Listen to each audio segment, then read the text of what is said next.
Alonso out. Yeah, I said it. Alonso out. Unacceptable. At Chelsea, unacceptable that we lose 2 preseason games in a row without our starters. Unacceptable. Alonso out. Get him out. Get him gone. No wonder Madrid didn't want him. No wonder. No fucking wonder. Would be what I would say if I had 2 chromosomes and less than 0.5% of a brain cell. Okay, big up chat. Listen, I'm just going to start off like this. Chat, today, I'm not the one.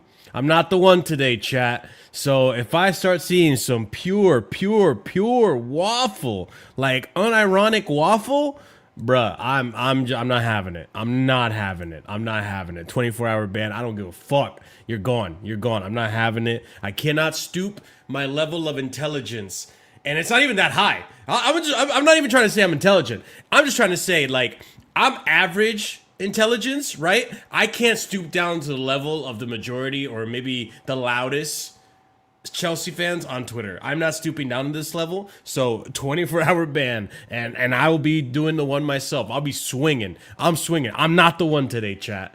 So, hey, that's like the minority of you, okay? That's not the majority. The majority of you, smash that like on your way in. The majority of you are subscribed. The majority of you are OGs and you're rational people. And you know what, some dude, today, I'm not gonna do level-headed analysis, all right? Because Alonso out, all right?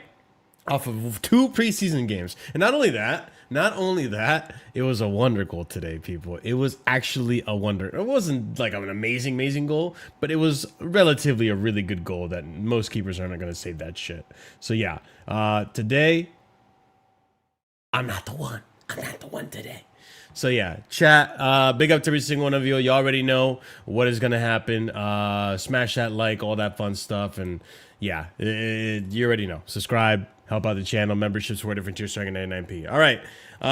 Ladies and gents, welcome to today's review for the Chelsea 0 Juve 1 match in, I believe it was in Hong Kong still. Yeah, it was in Hong Kong. So big up to all the fans, the Chelsea fans in Hong Kong. Hopefully you guys enjoyed the outing. It was probably fun to watch your heroes play and all that shit. Not your heroes, but like, you know what I mean. But yeah. Listen, just to do a quick little summary of the match, just to get into it. Ladies and gents, Alonso out. That's all I gotta say. Now, what I am gonna say is that it was a strong lineup that included, off the top of my head. All right, let's see if I can do this. Off the top of my head, João Pedro, Danny Welbeck, Gittins, Esteval.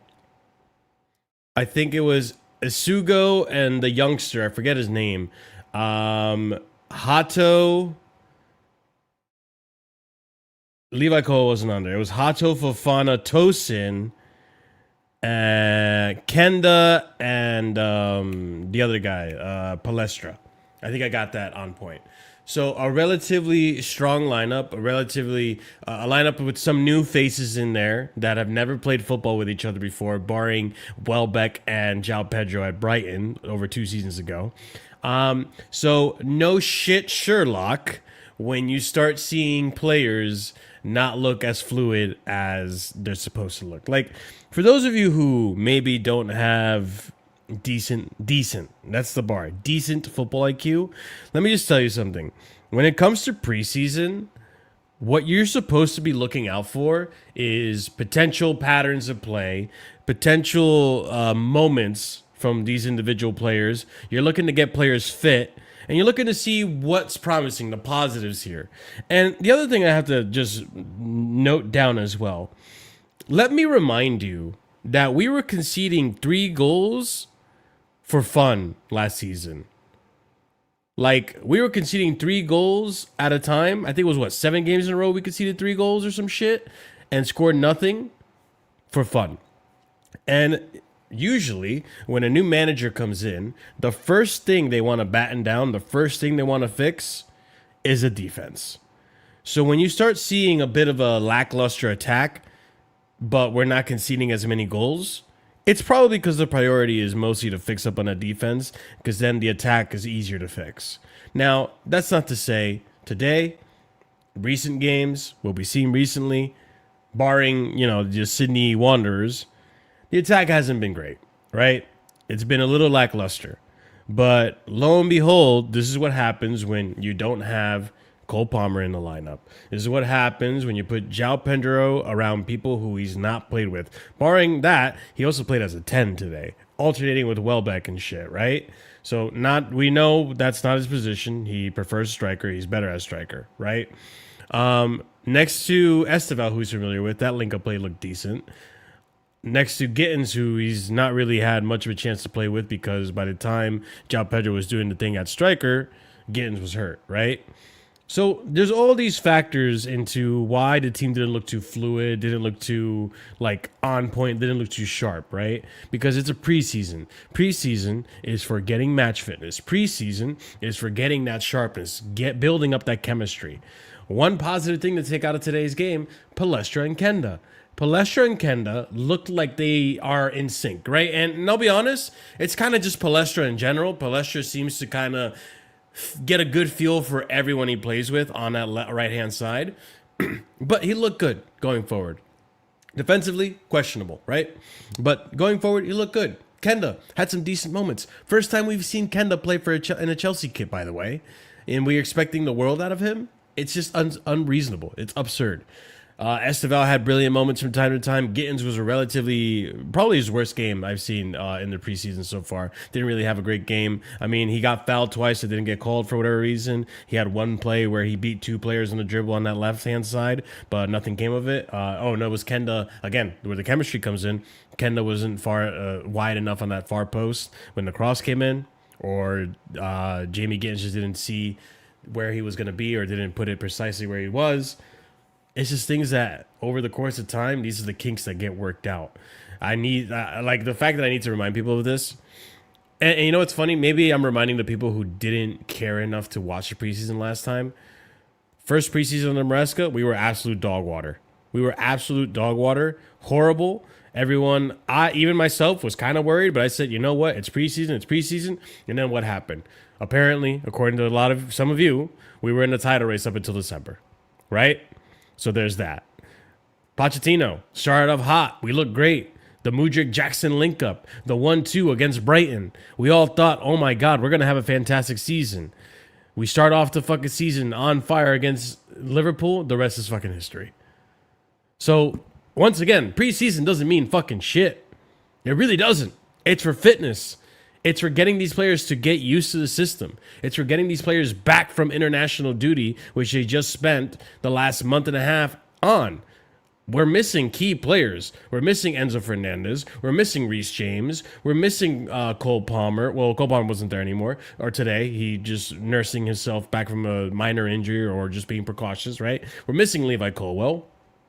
Who else did I say? Or who else are we missing? I don't know. We're missing key players, essentially, is what I'm telling you, right? Morgan Rogers isn't available yet to be that extra accessory or that extra 10 that we're looking for in the team, which is why we bought him on that left-hand side, right? All these factors, yet a minority of Chelsea fans want to focus on the fact that, oh shit, our season's cooked. We're done. All right, cool. If you really think that, then put money on it. Put it in the comments, your predictions. I'm going to write them all down, and then on May, we'll come back and we'll cook the fuck out of you if we're wrong. Because you have the confidence to be negative, but you don't have the confidence to put it down in the prediction, do you? So it's all like, it's just a circus act, honestly. It really is. Chris thinks we're going to finish 12th. It's like, it's ridiculous. It really is. Benito, where do you think we're going to finish at the end of the season? Because you're telling me to put your name down. I'm assuming maybe you might be one of the negative ones. But where do you think we're going to finish? Based on all this negativity that I'm seeing, right? But if I had to summarize the game, Chelsea had good chances. Chelsea actually, like, in the first half, not... Okay, let me rephrase that. Chelsea didn't test the keeper. Chelsea did not test the keeper. That's just straight out, flat, and honest. We did not test the Juve keeper at all. However, there were moments of play where something should have and could have happened. In particular, the one that stands out was, I believe it was Esteval or Palestra. No, it was Kenda.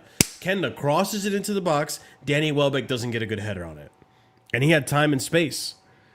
So because he doesn't get a good... And again, I don't expect Danny Welbeck to be like the finished product. He's no João Pedro. He's there for experience. He's going to miss more chances or maybe miss as many chances as he makes, right?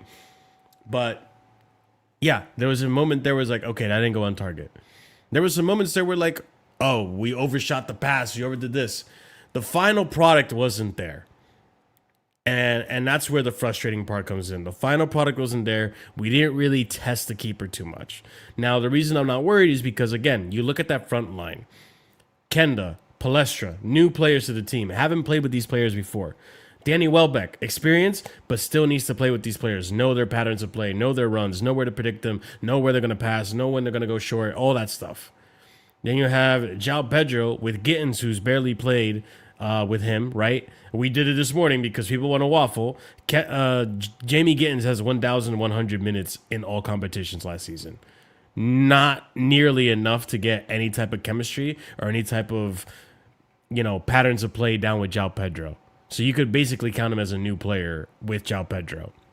And then you look at the right, Esteval, who was constantly in and out of the side, in and out of the side. I think the one time we saw Esteval with João Pedro was Crystal Palace. So it took, until January for us to see that match or that chemistry lines being formed? Yeah. So that's why people, when I'm saying I'm not taking this shit seriously, I'm not panicking, I mean it. Because there's so many other reasons why things don't work out than there are for things to actually fail. So, listen, at the end of the day, you look at the goal that we conceded. Immediately after we made 7 substitutions, this happened against Tottenham too. Immediately after we made 7 substitutions, literally within the minute that the subs come on, Isugo tries to go for the ball after receiving that captain's armband, by the way. I never in my whole life I never would have thought I would have seen that, but it is what it is. Caicedo, my man, knows game, you know what I'm saying? But gets the captain's armband, they step on the pitch, and the first play ends up being a brilliant goal from the Juve player that no one, maybe Thibaut Courtois, but no one gets to that. And it wasn't even perfectly placed. It was just placed well enough where the keeper wasn't going to get it. So it was a wonder goal. It really was. And that's how we lost. Like, we weren't dominated. They didn't really do much, barring maybe a few chances here and there. It was a relatively evenly matched game where one moment of brilliance led to our defeat. And listen, as now going forward, these next 2 games or 3 games that we have, I think we have AC Milan. We have the other team that I don't know, the other foreign team, and then Real Sociedad, right?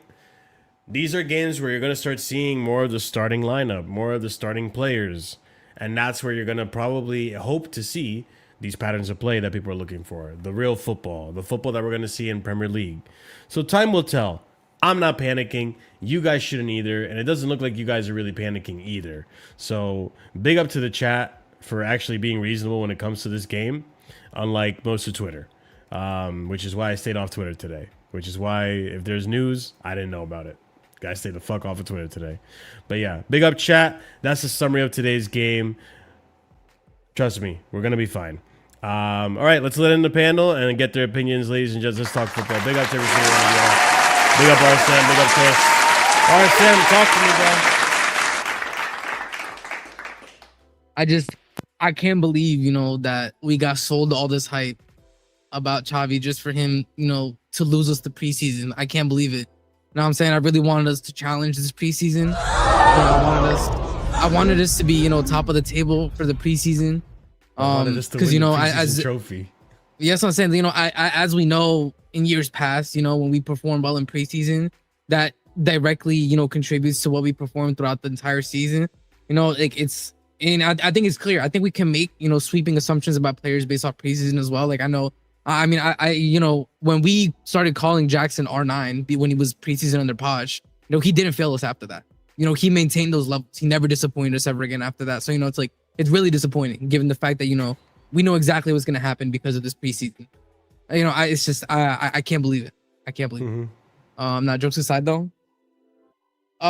People, we had, again, when we look at the team that we're probably going to put out against Fulham, we are missing 7 out of the 11 starters. Okay. We legit do not have a complete roster. We didn't have Lacroix. We didn't have Reece James. We didn't have Cole. We didn't have the Pep Chavaria guy. We didn't have Enzo. We didn't have Rodgers. We didn't have Palmer. These players played 0 minutes in this game. What do you anybody crashing out being like, we didn't look dangerous in the final third. We didn't look this. Yeah, guess what? We had Joao Pedro in the 10, which we have said a million times. Joao Pedro is not a 10. He's more of a 9.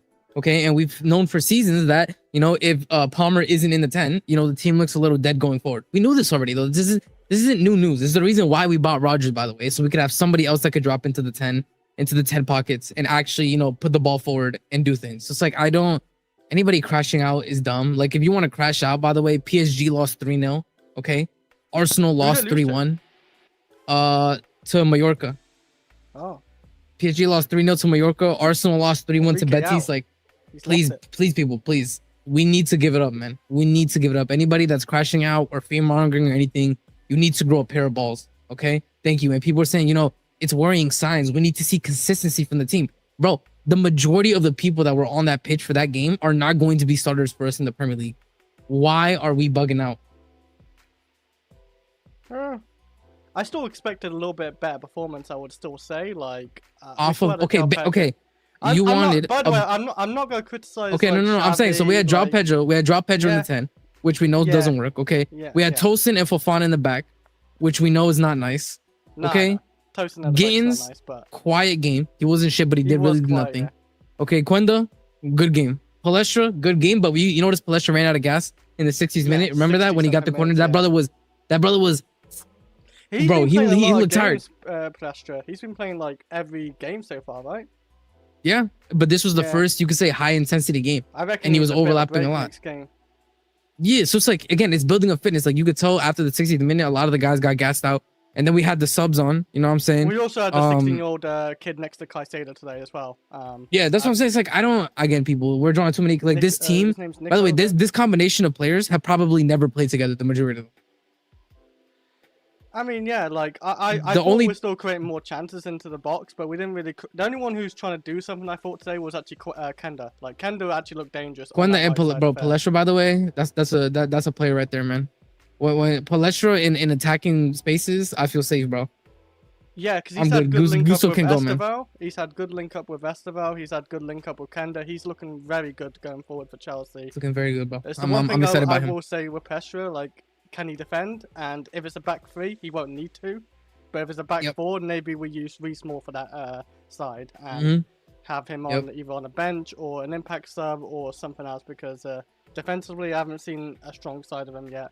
Actually, today he did actually defend in one good area where he went in the defensive middle area where the centre-backs go, and he did block one intercept, I would say. Anyway, he was good. He was good. I think he was good. Quenda, very promising signs. I mean, he just looks like a young winger that's hungry. I remember one time I think he got a ball from, I think it was the Nicolo Giuzzoli guy in the midfield, and he brought it down immediately, like one touch, and immediately like the touch set him up to run at the defender. Bro, that's a play right there, man. Like that first touch. Player did the one touch. Sorry, I missed what you just said. Sorry. No. So I think Giuzzoli basically pinged the ball into Quenda, and Quenda deaded the ball in one touch, and immediately with that touch started running at the defender. He's a good player, man. No, you're right. Like, I haven't really seen much of Kenda, I'll be honest. I've heard good things about him. I heard Man United really wanted him. I can see probably why they wanted him. And I think we paid an extra 5 million for him to get him. He looked like a very good player. I don't know where he's going to play for Chelsea majority, because you got Esteval, Palmer, obviously Rodgers for 117 million. I think he's going to have a similar season to Esteval. You think he's going to be an impact sub? I think he's going to be an impact sub, and he's probably going to get all the cup games for sure. I wouldn't mind, like, if we're going to play a back three at times, him playing on either, at times, maybe right mid or left mid. Yeah. Saban needs to fill in that role, because I think, I'll be honest, they don't need I think if like, I think if we're like playing a back three and we need to like chase a game or get a goal, we're trying to get a goal to win the game, like, you know, take off one of the wing backs, put on Quenda, who's just a lot more of an attacker. I think could be something we see. But yeah, I agree with E. I don't think Quenda needs to play a lot this season. I think just impact sub and every cup game we have, I think is gonna do him a world of good. Use him and like, I mean, with Esteval, you probably could have played more minutes last season if he didn't get the injury. But like, yeah, we was. Yeah, I mean, he would have, but yeah, he got injured, so yeah. Caicedo, by the way, what a midfield general, man. That guy is literally just like, you know, Caicedo is the same thing as like João Pedro when we were seeing him playing. It's like, wow, this guy's just like levels ahead of everybody on the pitch right now. Yeah, I mean, like, considering who we had right beside him, like the 16-year-old, he had to probably carry. He did very well, like the hold his own. But that's the thing with Caicedo. He's one of those players, like kind of like Van Dijk. Like you put anybody next to him, he makes them better. He can play off of almost anybody. He's really good, man. He's really good. That's why he's the first name in the midfield. No, I agree. Like, we haven't seen Enzo obviously played in preseason. I think Enzo's back next week for next week, because it's a 3 weeks minimum. Yeah, he comes back same time as Rodgers, Reese, Colwell, Lacroix. We're getting everybody back basically next week. He did really well today. This was his first game in preseason, and yeah, he's probably our best player today at least. So yeah, I mean, you know, we probably got the wrong manager in anyway. You know, Iraola, what's his name? The guy who went to Liverpool. We should got him in. That's the manager for yeah, and honestly, I've seen a few Chelsea fans say that today. That's why. Word on the street is you know, when Mudryk got subbed on, Ahmed stood up from his seat and started applauding at the screen. You know.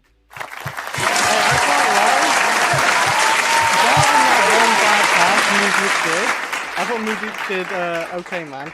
Bro, that Mudryk first touch, that's all enough, man. Yeah, the first touch. Oh, where the heavy touch, or? Yeah, his first touch was really bad. I remember it was so funny. Well, his first touch was, yeah. I mean, he played 10 minutes. So it's great to see Mudryk play. The guy was Nani. Football? This is how it feels again? Yeah.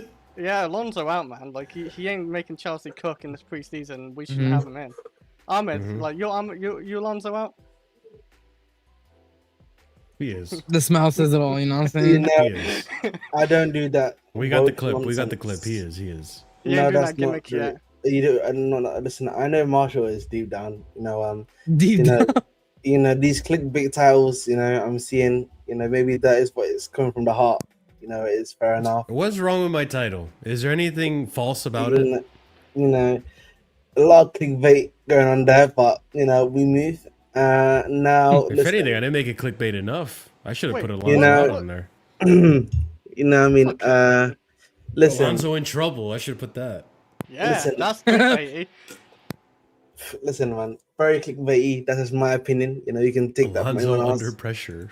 But you know, I look at I look at that game. You know, and Alonso, he was already on thin ice, as some people are already saying. You know, some of these players, man, already washed. You know, yeah, man, Alonso, man, it's time to go. That's what I'm hearing, man, from the streets. That's what I'm hearing from the streets. Who said this, bro? I know Curry didn't say this. I know he's not speaking for himself. I've not spoken about Quenda to once either, so it's not me. Quenda being Portuguese Madueke is absolutely so insulting. Listen, anywho, yeah. Listen, man. Listen, this is wrap up the season. Chelsea's finished. We're gonna get relegated this year, guys. Thank you and cheers and goodbye. You know, That's what you wanted, right? Yeah, man. That's it, man. Let's get relegated, man. Let's go. Fair enough. Yeah. Let's get Nah. relegated. No, but on a serious note, listen. At the end of the day, so a few things, right? Let's look at the pitch that we've been talking about, right? The pitch itself was absolutely terrible. What's it called? Yeah, if you look at the actual pitch itself, it was really terrible. I just don't understand why Chelsea do not scout the places that they're playing at and like the pitches that we're gonna be playing at. Can you please play in some at least B Bro, plus? I can't lie. Pitches, bro. Who was it?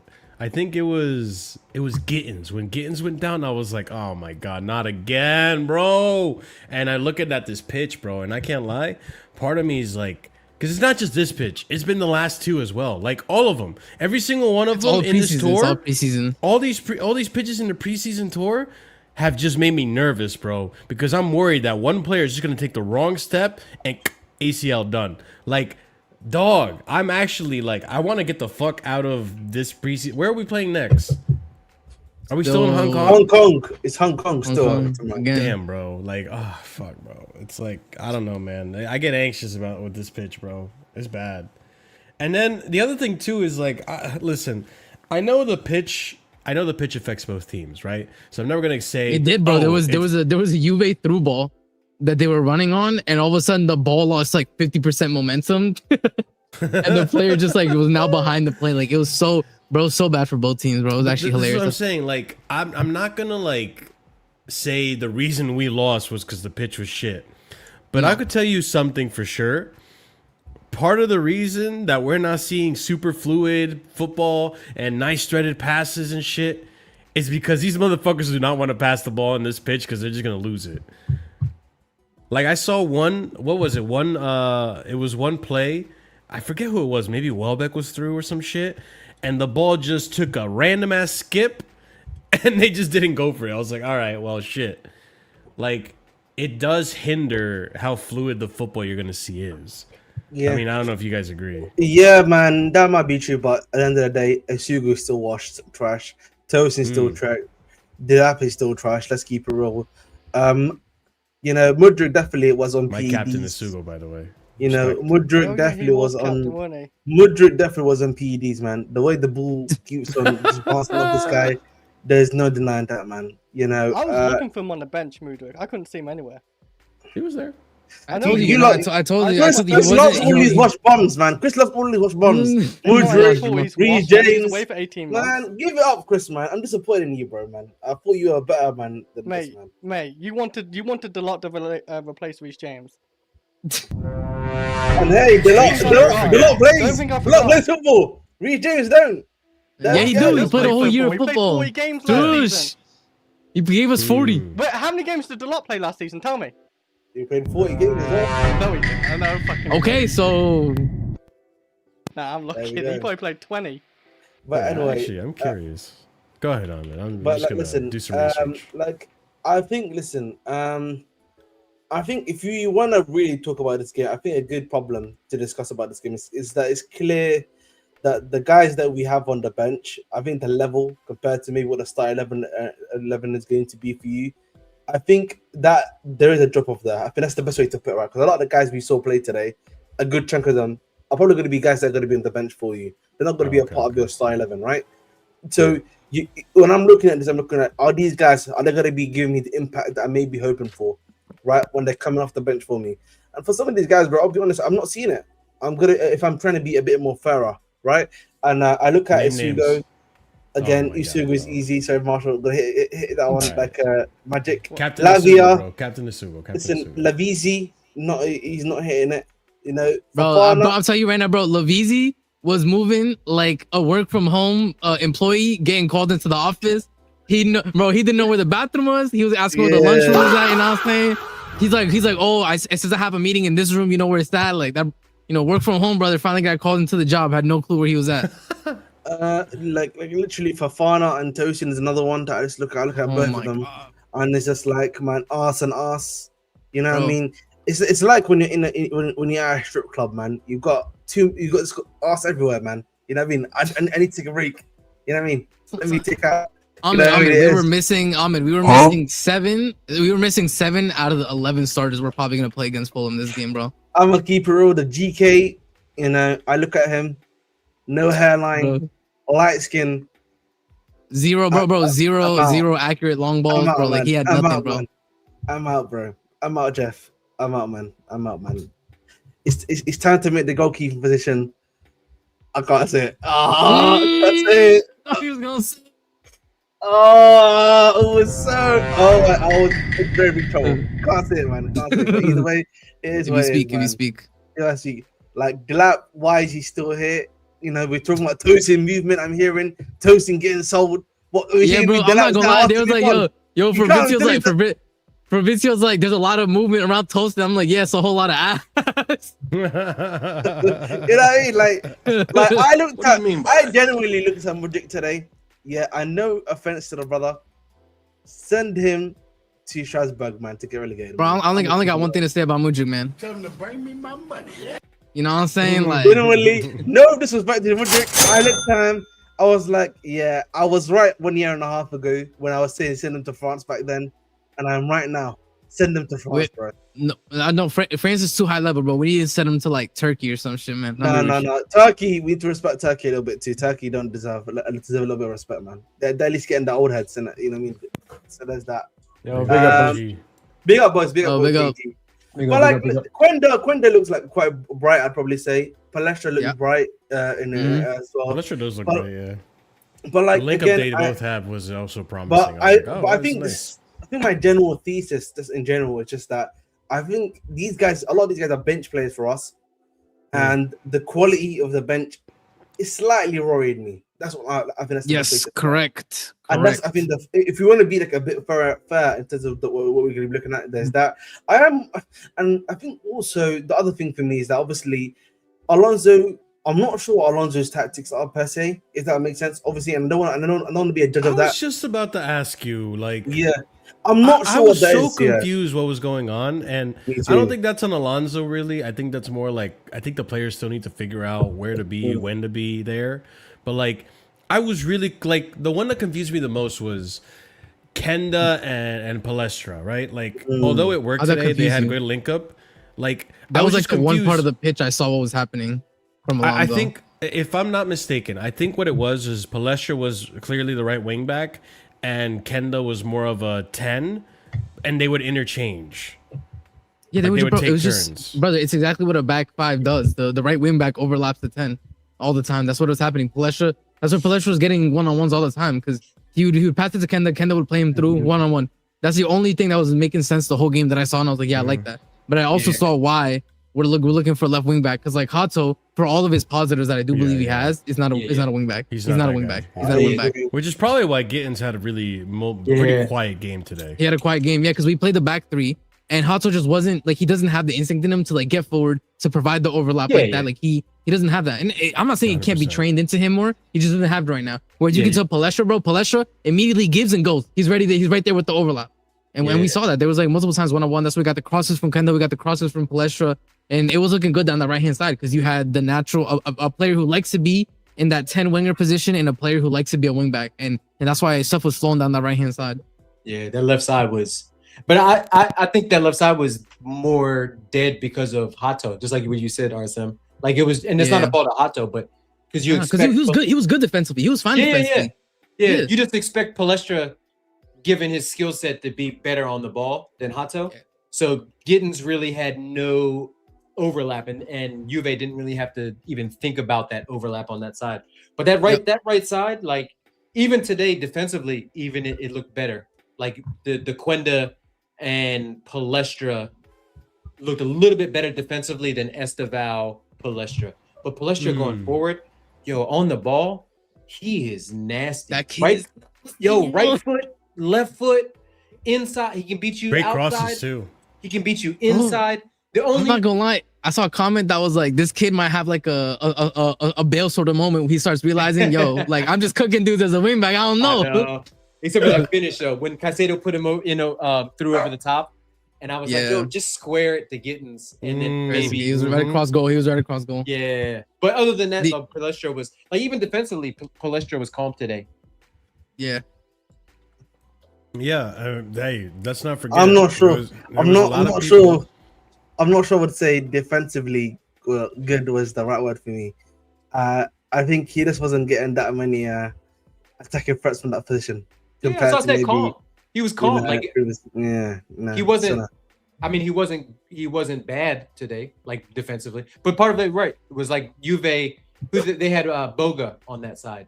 Jeremy Boga, so he wasn't like 2026 Boga, man, flipping heck. It wasn't Yildiz, but I'll be honest with you, when Yildiz came on in the second half, Yildiz did fuck all. So it wasn't like, you know. Could we pay 170 million for Yildiz instead of Rodgers? You know, hell no. That Yildiz price is down to like 70.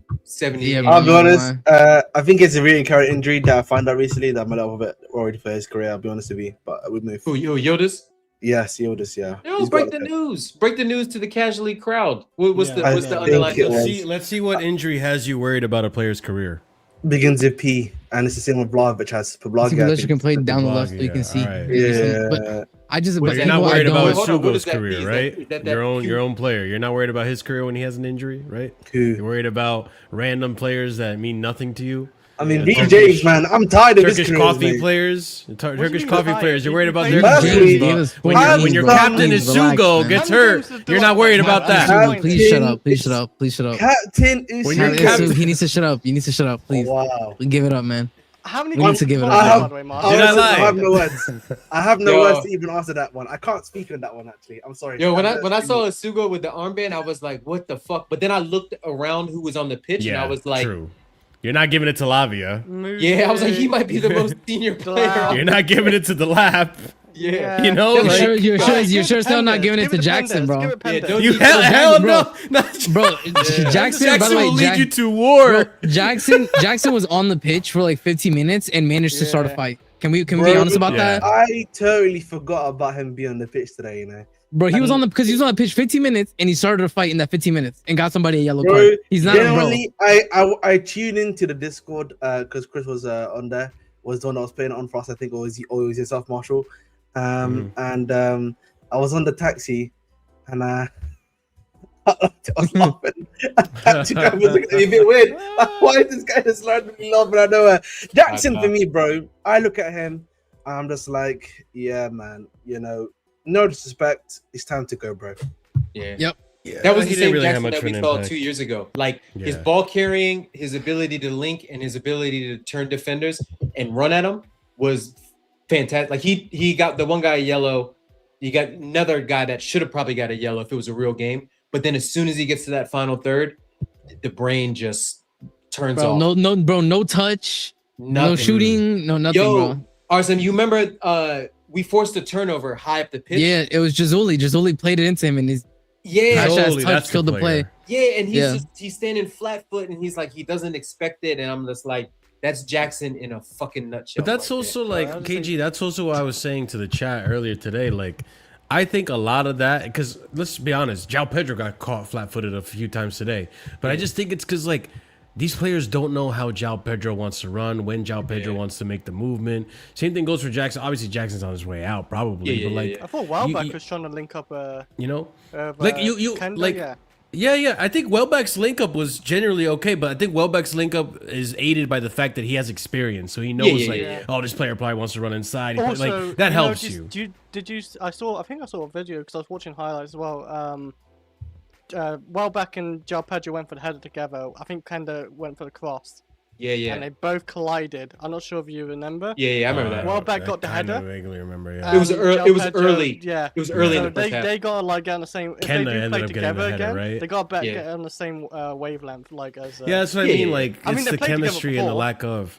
Like even when it comes to like the service, right? Like look who you have feeding you, right? It's not like Caicedo's usually going to be your 6, but Jazuli's the other guy. 16-year-old kid, like are you really going to rely on him to give you KDB passes? Like you know what I'm saying? On a shitty pitch. Should do. On a shitty pitch of all places. Like I'm not trying to flack him. Like I thought for what he was able to do today, I thought it was actually impressive. Yo, he's good. That kid is a good player. 16 like- years old. Good I player. don't Yeah. think I notice him as much as you guys. Maybe because I don't watch all the whole game. I think fully, but- I think it's my issue is like for his age, I feel like he was good.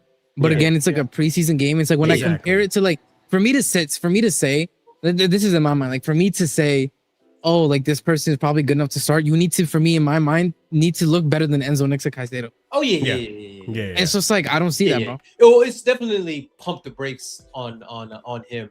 But Bro, it's- because I'm seeing people on Twitter saying we don't need to sign another midfielder. We I got this know. kid. I'm like, please, man, I know. please, But- bro. We but need, it- we need a. No, It's yeah, just I you know what agree, it is. I It's agree. just like, all right, that kid, he's promising. Like, just make sure you don't fuck his development. up. Exactly.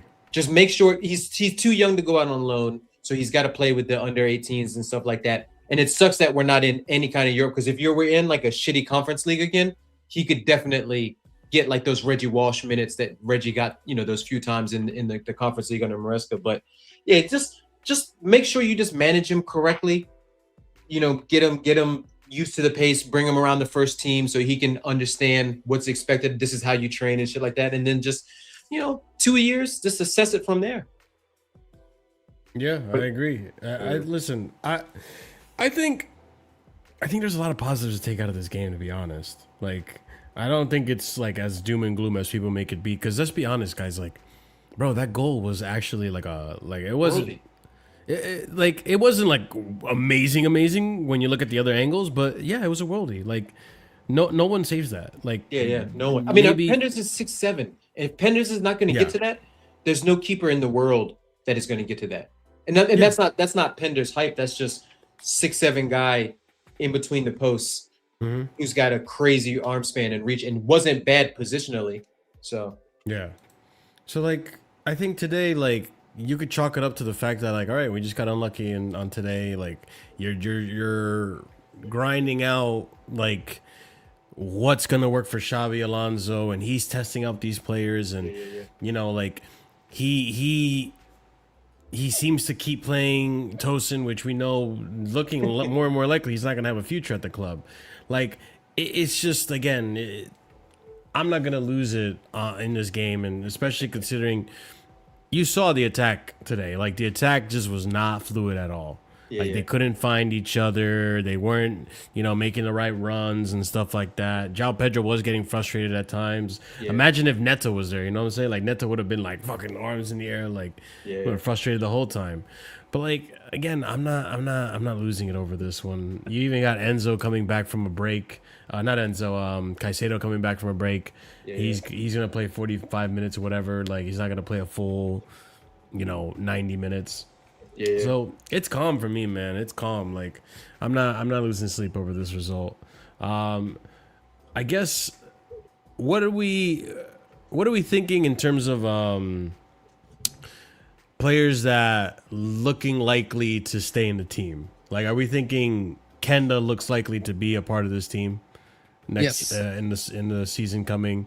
Palestra obviously is going to be a part of the team. How many minutes is he actually going to get though? Let's ask. That's the question. I look at Esteval. I look at even Quenda to an extent. I don't know what the formation is going to be, obviously, but at the same time, like I don't. But the thing is, how like, I many don't more think. minutes are these guys? How many minutes are these guys gonna Bro, get? Is it I gonna don't be think- meaningful enough as well. That's another I question. don't think that Kenda needs anything more than cup minutes and super sub minutes. I don't think he needs anything more. It's his first time in the league. We don't need to rely on him anymore. We don't need to run him into the ground. We don't have to pin all our hopes in that he bangs or anything. Like he can just acclimate to the league, acclimate to the weather, the food, the people, the training ground, everything, and just have a normal developments like a kid his age should have. That's it. We know that he's True. good, but we don't need to run him into the ground. I'm not worried about his minutes. There's going to be minutes for him. Yeah. Like Neto's gone. It's just him and Esteval as the right wingers, pretty much. They're going to have plenty of minutes between each other. It's fine. If who's it? Pep Xavier. Like, if he comes in, I don't see how Neto gets an all because he can't play left wing back if he's there. And you got Kenda as well, who could potentially play that as well. And the wingers like Rogers. If Mudryk stays as well, of course you got him there. What's his name? Cole Palmer. No, it's like Esteval. the thing is like left wing is going to be Rogers first, Gittins back up, and then the right wing is probably going to be Esteval first, Quenda back up. But that's when we play wingers. If not, we're going to play double 10. It'll be Rogers and Palmer. Oh, Which yeah, is what you want. depends. Which is Which what is you what's want. going to happen. And Which is what's then, going to and then happen. with Esteval probably getting that first impact, like we're chasing a result. Esteval, throw on Esteval. Yep. let him run at tired defenders and stuff like Oh, that. Yeah. I've also got I'm Mhm. curious to see when Xabi will start to play with the back three in preseason. We played the back three. He Second half. interchanged. Second half we Yeah, went. yeah, Second yeah. half. a little bit. Second half of the game we won the back three. Yeah. Like off the ball, we were a back four. I saw at times, but when we were on the ball, it was a back three. Yeah. You know, Yeah. did Conte have a preseason in his first season at Chelsea, or did he join after preseason? I'm trying to remember. It's been a while. Conte. Because he I didn't have do no clue, back bro. three until like Arsenal. So I wasn't watching preseason that young. I can't remember. So They he didn't have was a C- while they didn't have ago. He had CSC a plus back preseason. then, Chris. They didn't have He CSC had plus No, back we then. didn't. before preseason. We Yeah, had, like, he had a preseason. He had a preseason. He did, Okay. because it took him like a few games to do back three anyway in the Premier League. Like, No, to- I think he at personally halftime wanted Arsenal. to he wanted to stray away from it because he wanted to keep the same way that we were playing under in the back with four, the- yeah. with Mourinho. I mean, it was more unheard And to do then from back obviously- three for the Premier League. yeah. And But then he Arsenal went had- back to his old ways, the Wahhabism, as I like to call it. And now, we love to know that. Huh? So I just wonder if it's gonna take a little bit of time. You know what that to is, get the Marshall? right players in. No, you elaborate. Don't worry, man. We'll talk later on stream. I can't bring that up publicly. Fair enough. But it does seem like he's What pushing hobby for a is it? back three with like the centre backs, the Priastra right back or right wing back. Palestra. He's more attacking anyway. I know Priastra, whatever. Palestra. Oh, is it whatever now? Okay. He turned Mm. Palestra into an Austrian. Yo, for real, he really did. Yo, that's Um, insane, by the way. the That's Pep low-key, guy that's as well. racist. Yeah. And The who? he's more of an attacking. Oh, that one's as gonna be a well. tough one for you. Chavaria. No, He's Chavara, gonna start yeah, calling. Pep Why are you Chavara, just calling whatever. Piastri? You watch Yeah, that Piastri. guy? yeah, Pastry. so, okay, it's just His like name's getting hearing it worse, enough, bro. Okay? I don't, Pastry. okay, No, cool. no, We're talking Piastri about raspberry is Danish uh, soon and fucking no, blueberry Piastri. muffins. Piastri's Okay. he's an Italian. What's it called? F1 driver. That's how he uses his name. It's similar. Ah, okay, sure. And Palestra. Palestri was that young Man United winger that they had for a while. Oh, So- the Uruguayan guy, right? I forgot about Yeah. Can I ask a question? Like, Jao Here we Pedro go. today. Here we go. Every time he says, can I ask a God. question? He didn't get Every any time he chances says, on "Can I it. ask He a didn't get question, any bro?" chances, Is this so what the do you really season's say? war is gonna be? Are we doing the war against Jao Pedro this season? Is that what you're doing? And he played deeper, where he doesn't play so well either. I like, don't getting want to hear that chances. I excuse. think he interchanged guys, with Danny. guys is getting a new contract. linked What to did he do so Barcelona. wrong then? Hang on. Listen, what did he do so wrong? Listen, What the did he do best so players, wrong, man. Chris? Hazard, listen, my demon Hazard used to I play. know. My He was, demon Hazard. He used to lay some buff plays, and he used to And make look it when work. Hazard played strike, he was awful. If you remember. Sorry? Hazard, when he had to play strike for Chelsea, he was bad out of position. Hazard on used about to that. cook in any position, mate. That's respect Hazard. No, please, Hazard did you know not what I cook mean? and strike. Yes, he did. We've got a When did he taste. cook and strike? What game? Not the I don't City know game, I'll about tell you that. that. West Ham game for sure. I Did he play don't know strike about that there? one, Chief. I don't know about that one, Chief. Yeah. I thought he played left wing. He only No, played like man. strike a couple times when he had to, when there's no striker. No, he did, man. I don't know about that. that one, Chief. I That's remember he had why, to play man. strike against City, and he was a ghost because he's not involved in the game. He likes to always be involved in the deeper on the left side. But, He did. but At the end what of did the Joe day, Pedro Chris, do wrong anyway? What did he do so wrong today? listen, I don't for a think it's guy his that's fault. for a guy that's Yeah. meant to be a top player, he's not Yeah. letting the young G's, perform alongside him. He's not helping these guys get to the level. He's young not even Gs. getting, he's not getting a goal. for himself. Marshall, I thought your channel was a dictatorship. Get this fucking guy off. It's the French Is that Revolution. what he came here for? It's To the get him out French. of here? You know what? Fuck this. It's not even that. Fuck it. It's the French Revolution. I want his ass decapitated figuratively. Fuck off. Wow. Fuck off. No way he's giving me João Pedro agenda in game 3. Of the Joe fucking Pedro had no preseason service CP. today, I literally like, in just front saw of goal. someone get decapitated yesterday in the House of Dragon, man. That's crazy. Damn. Mm. We're on that. We're on that. On the Yeah. House of Dragon settings, bro. No, but Ahmed, is this your agenda for this year? Is it the João Pedro? It I is. just want to know. I just want to know. I don't know if it'll be the. What? I just want need to No, mentally listen. prepare myself. I just need to I don't mentally think. prepare. I don't think Listen, he's decided I'm yet. not- I don't think he's decided yet. I don't think he's Listen, decided yet. Listen, I'm not a man of the. Of He's a free agenda. agent. He's a free agent right now. He's a I'm free not a agent. man If of the. Sugo stays, I'll tell you whose listen, agenda's gonna I be, support for all sure. players. I support For all sure, players for sure. equally. But the one thing I support more than the players is always the badge. The entity is bigger than the players. Thank you. Yeah. So when Captain Asugo was honoring that badge today, Oh my. you You were know, all over it, right? You know, the Captain Isigo. You know, we've made I got him the. saying Bro, it. by the way, it was very funny. By the way, bro, We made the- Isugu got the captain's armband, and within 60 seconds we were losing the game. I know, Yeah. seriously. Yeah, you know, like He was distracted getting the armband. No. You know, the That's what Captain happened. honestly, He was he's probably adjusting never his been a- armband. He's probably Yeah. never been a captain at any point. That's a I fucked don't up think story. so. Ty. Maybe the U21s or some Yeah. shit. You know, like the Captain armband is like become like a prostitute, bro. It's like we're just giving it to anyone, bro. You know what I mean? What happened to decorum? What happened to like To look be at the fair, guys, Ahmed, look at the guys that have had the Ahmed, to be fucking- fair, Respect who do you the give it armband. to? Because it was who was on the pitch? It was Mamadou Sarr, Action Pong, Henders, Henders, Esteval, Listen, Jackson. let's give it to Esteval. the Jackson. Let's go to the Yo, if you gave it to Jackson, that Oh guy my would have God. led us I to just- fucking King's Yo, Landing for a Could you war, imagine bro. if they would have gave it to Mudryk when Mudryk came on? Oh, Hey, shut up. Ahmed would have lost his mind. I just want to say something. something. I just want to say something. This Asugo captaincy seems very fishy because we have a certain panelist, aka head of the channel, who is Asugo Nation, and I feel like we're getting Blueco Marshall back. Is he connected back with Blueco? Are things does he have the inside No, scoop with Marshall Brown Blueco? envelope. All I'm saying is I'm gonna say, Asugo CP, captaincy. is I made, You know. I made a few calls. I got the mandem in South America. I'm also very close in terms of geographically to Ecuador. I made a few calls and I said, yo, if you talk to Caicedo, if you talk to Moises, let him know when he comes off that pitch, give that one to Asugo. Yeah. Let him know. Could you That's what imagine, I'm wondering. like, what was going through Caicedo's mind when he had to take Caicedo that? was probably like, who You know that John Travolta meme where he's He like, just gave it. To yeah, anyone. he's just like, yo, I don't know. He should have Yo, given it to he Xabi really- Alonso and just and we would be the first time to have a manager Just where give it captain's to on Xabi Alonso, bro. Yeah. Bro, I yeah, mean, you I saw that I and know. I was I'd just give it like to defender. Who was the defenders? Anselmino, Sar, and that young guy. Oh, thank you for reminding me, by the way. Oh, maybe we should give defenders then. Can we talk about this? Like, I don't know if it's just me. That's why I want to talk about it. But Anselmino came on today, and I thought he was our best defender. I didn't see a single issue with him. I don't think anything caused him any trouble whatsoever. I thought he was relatively calm the whole time. And I saw, like, okay, I don't want to jump the gun, but I saw, like, okay, this guy could potentially stay in and about the first team in the squad and in the bench as long as he stays fit. Yeah. I was about to say that's he the wasn't biggest bad issue. versus Spurs. He wasn't bad versus Spurs when he He, came he on. was doing really well for Dortmund. Like Anselmino's issue, I feel like really has never been like the ability, because we know he has like the ability. He has his strengths. It's His the issue injury. is one, he needs game time, and then two, Yeah. he's not getting that because of his injuries. Yeah. How old is he? Like 20? 21? I think he's about to be 21.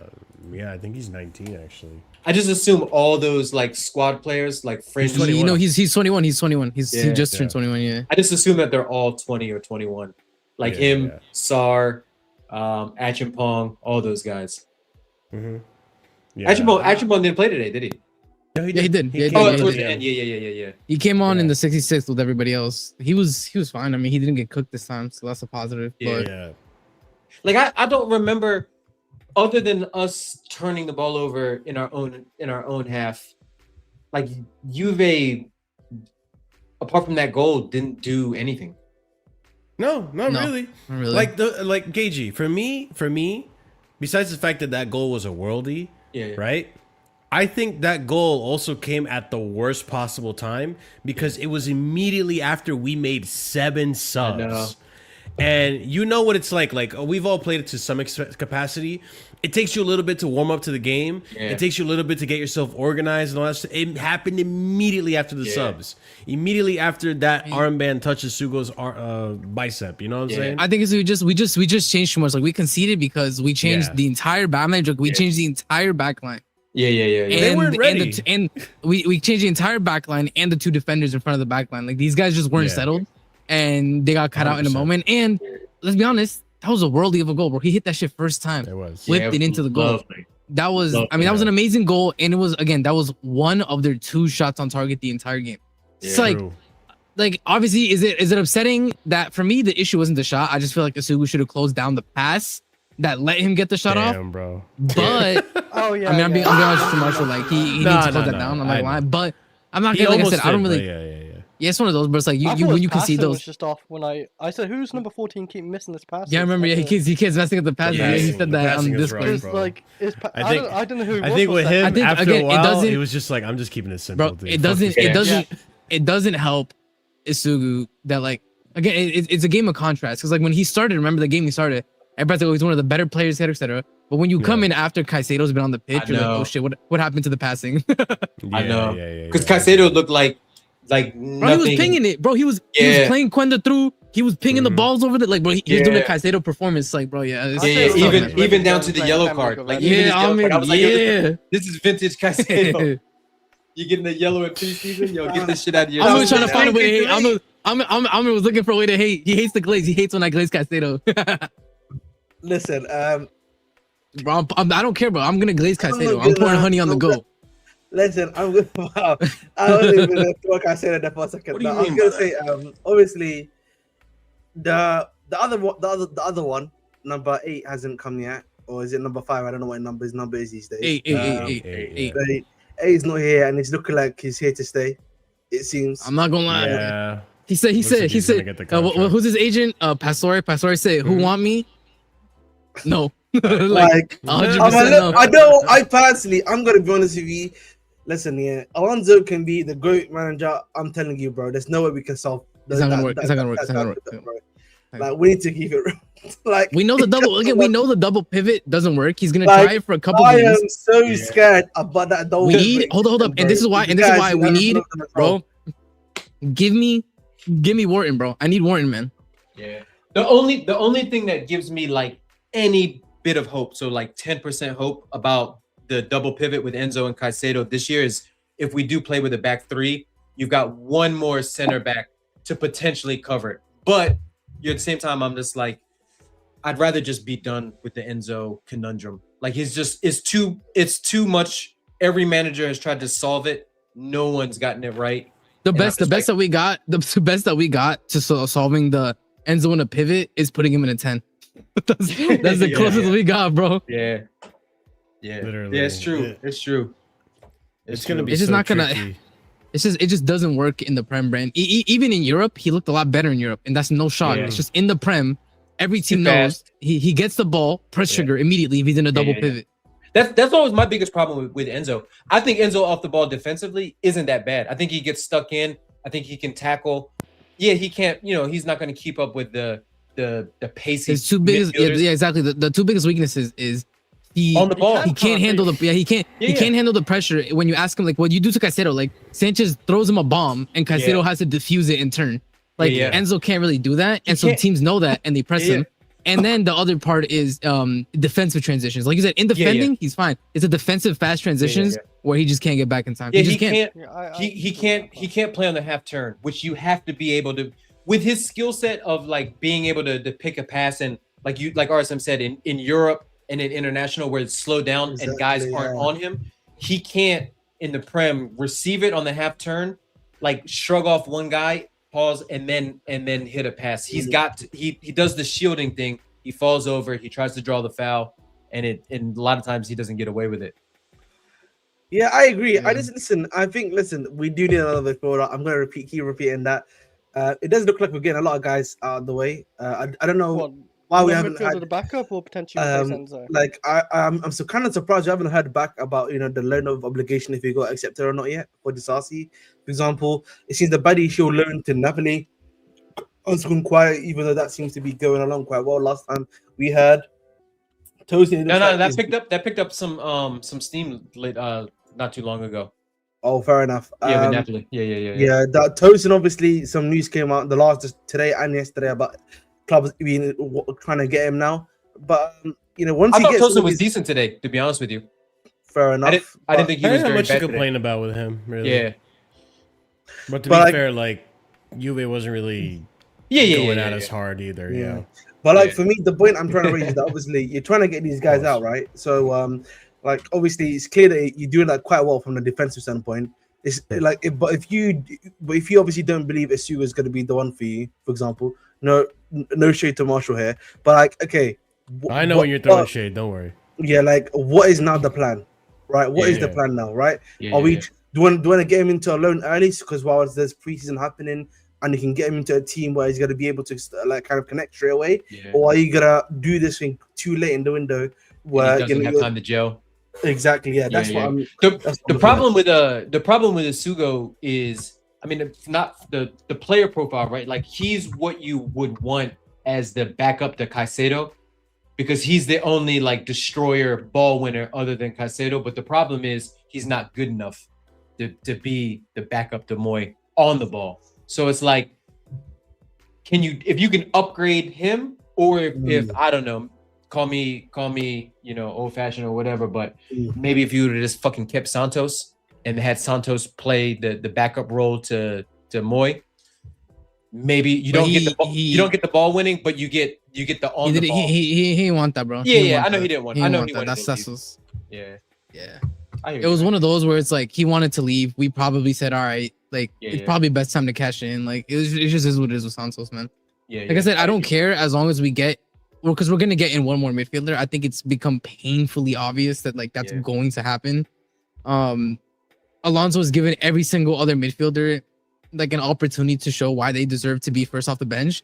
But I mean, even the interview he did before the game where they asked him, he said, listen, it's been going good in the transfer market, but we still have more to do. And I don't think that's just, getting players out. He also means getting people in. So I think we're gonna get a center midfielder. I think it's probably gonna be Alex Scott or Wharton, and we'll see from there. But I don't know. I feel like with this game, I think something that it shows us is what Ahmed said, where we can kind of see why we finished 10th, right, in a season full of injuries. When you see what our bench looks like, and the level of performances that these guys are putting up. And again, I don't expect them to look as good as a first. I don't think any bench does. But you expect a certain level. And you just don't see it from some of these players. You really don't. And it's disappointing, but it shows why we need to get rid of so much dead wood this season and really trim down the squad to the people that we need to be getting minutes and we want to see here at the club going forward. Yeah, 100%. Like that's why I'm like, I'm not too mad that Xabi Alonso's playing all these guys, right? Like Paul's, like he's got to figure out what he has and who he can trust and who he can't trust. And because we have time left in the window, I'd rather him play that and find out the hard way now, and then because he can right the wrongs later in the transfer market. So we'll see. Yeah. We'll see. Another one I wanted to talk to you guys about is I don't have high expectations because of age, but what did we think of Welbeck today? He was fine. Because Giroud's better, man. That's what I think. Who did you say is better? Who? Giroud was better. Oh, well, that's Giroud, bro. I mean, bro, he's just a better player. Facts. What I'm just I love how never. you said that like that was a hot take. Can we get some meaningful analysis? Like, can we get some meaningful analysis, bro? Like, that you get a yellow card for simulating a hot take. Wasn't Giroud like the second all-time leading scorer for France or some shit? Like he's Oh, like yeah. he's It was actually first for a long time, That was actually very funny. he was first for a long time, bro. Giroud, Giroud was a great, way better of a player. Come on now, but bro. I feel like Welbeck was fine though. He had like some at the beginning. I think like the first 15-20 minutes where the team was actually playing a lot better. I like Welbeck and Joao Pedro were linking up fine. Like he was fine. That's something that I like from Welbeck though. Is when Sanchez was throwing bombs up top, Welbeck was winning half of them, which is good enough. Plus, Welbeck was like 2 days or a day removed from flying halfway across the fucking world, so he's fucking jet lagged. You know what I mean? And he's probably had like one training session with all these guys, so it's like, and being the resident Unca on the casual show. If you take a flight, no, you're talking about okay. If you take a flight that long, us old guys, you tend to, get a little, your legs get. How old is Welbeck? 36. He's 35. 35. Yeah. He's older than freaking Tosin, man. I mean, Tosin not 30 yet. Tosin may look and move like he's 30 something, but bro, Tosin's not even 30. Tosin's 28, bro. He should be in his prime. He's just shit, man. He's not even. Wait, Tosin is older than this. Is really slightly older than me. That's crazy, man. He's 20. Yeah, but he's a fucking bum, bro. No, by the way,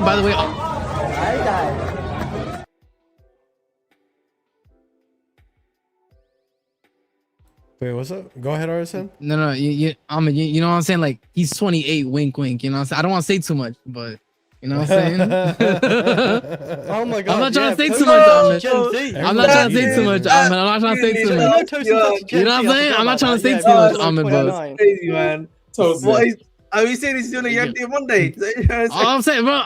Listen, man. Also, listen. Shout out the motherland. You know, I got nothing but love for Mama Africa. But we know how y'all move down there with ages, man. We know how y'all move down there with ages, bro. I can't lie to you. Yeah, Ahmed's really like President 42. Kessie. President Kessie. Listen, when I found out Kessie was 28 or something like that, that's Yo, I thought he was well backstage. I can't lie. Bro. He's 37, bro. He's not Kessie's 28, still man. only 28? Yes. No way. Yo, that's what I'm saying, bro. No way. No. Yeah. You thought he's older? He's supposedly in his prime right now. Yeah. Yeah, because I mean, Frank Kessie was like a decent name, like Yeah, I'm Well, also 10 years speaking ago. about him for like 4 or 20 5 years, I years think. ago. So. I know. On transfer yeah. market, I when we live were on- I looking live at on it, that bro, it prime. was crazy. he was born Listen, man. 1996. Ahmed, that's what I told you. Listen, love Africa, man. You know, shout out Africa. He's a But millennial. y'all be, Nah, you man. know how y'all be moving with the ages. You know how y'all be moving with the ages, man. Listen, man, I can't lie to you, man. The Europe, listen, Europe's what's it called?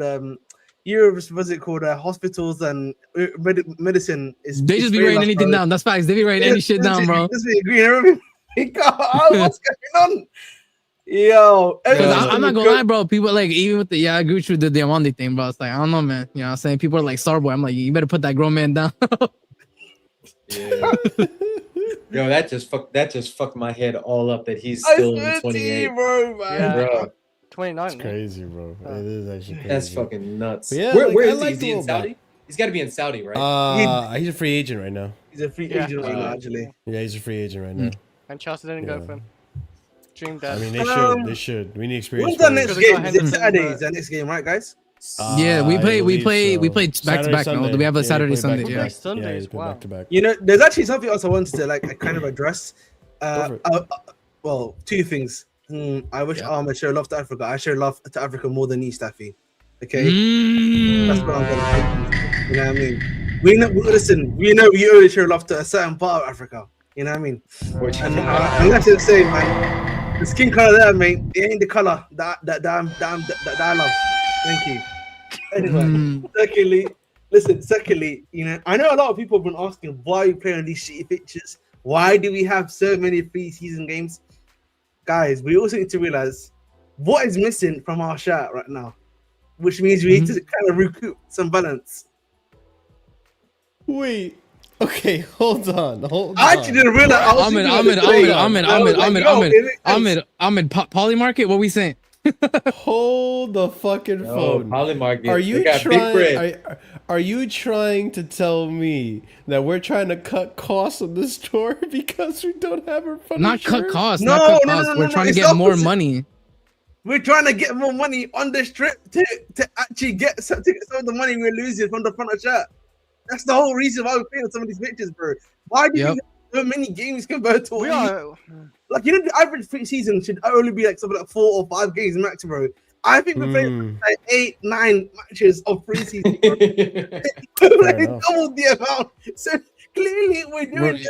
Wait, do we have any preseason matches in England, or are they Yes, all? we do. Yeah, we have one. We have one. Real Sociedad is the only Real one. yeah. Sociedad on the 15th. That's the last one before the Prem starts. Yeah. The Xabi Alonso derby. I got you. Yeah.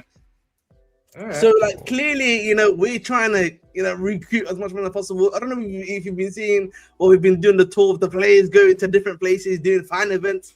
But we are trying to get that 40 million, that 40, 50 million, by hook or by crook, man. Wow. Of these experiences, man. So much that we're sacrificing the players' legs potentially on that pitch. Hey, man, that's why they keep so like this is what I'm saying, man. Like, essentially, listen, at the end of the day, guys, the point I'm trying to make is that, listen, I know some people are surprised by some of the pictures we're playing on and stuff like that, but the main reason that's why we're doing that is also a function of fortune. We need to recoup some cash. We need cash, you know what I mean, as well.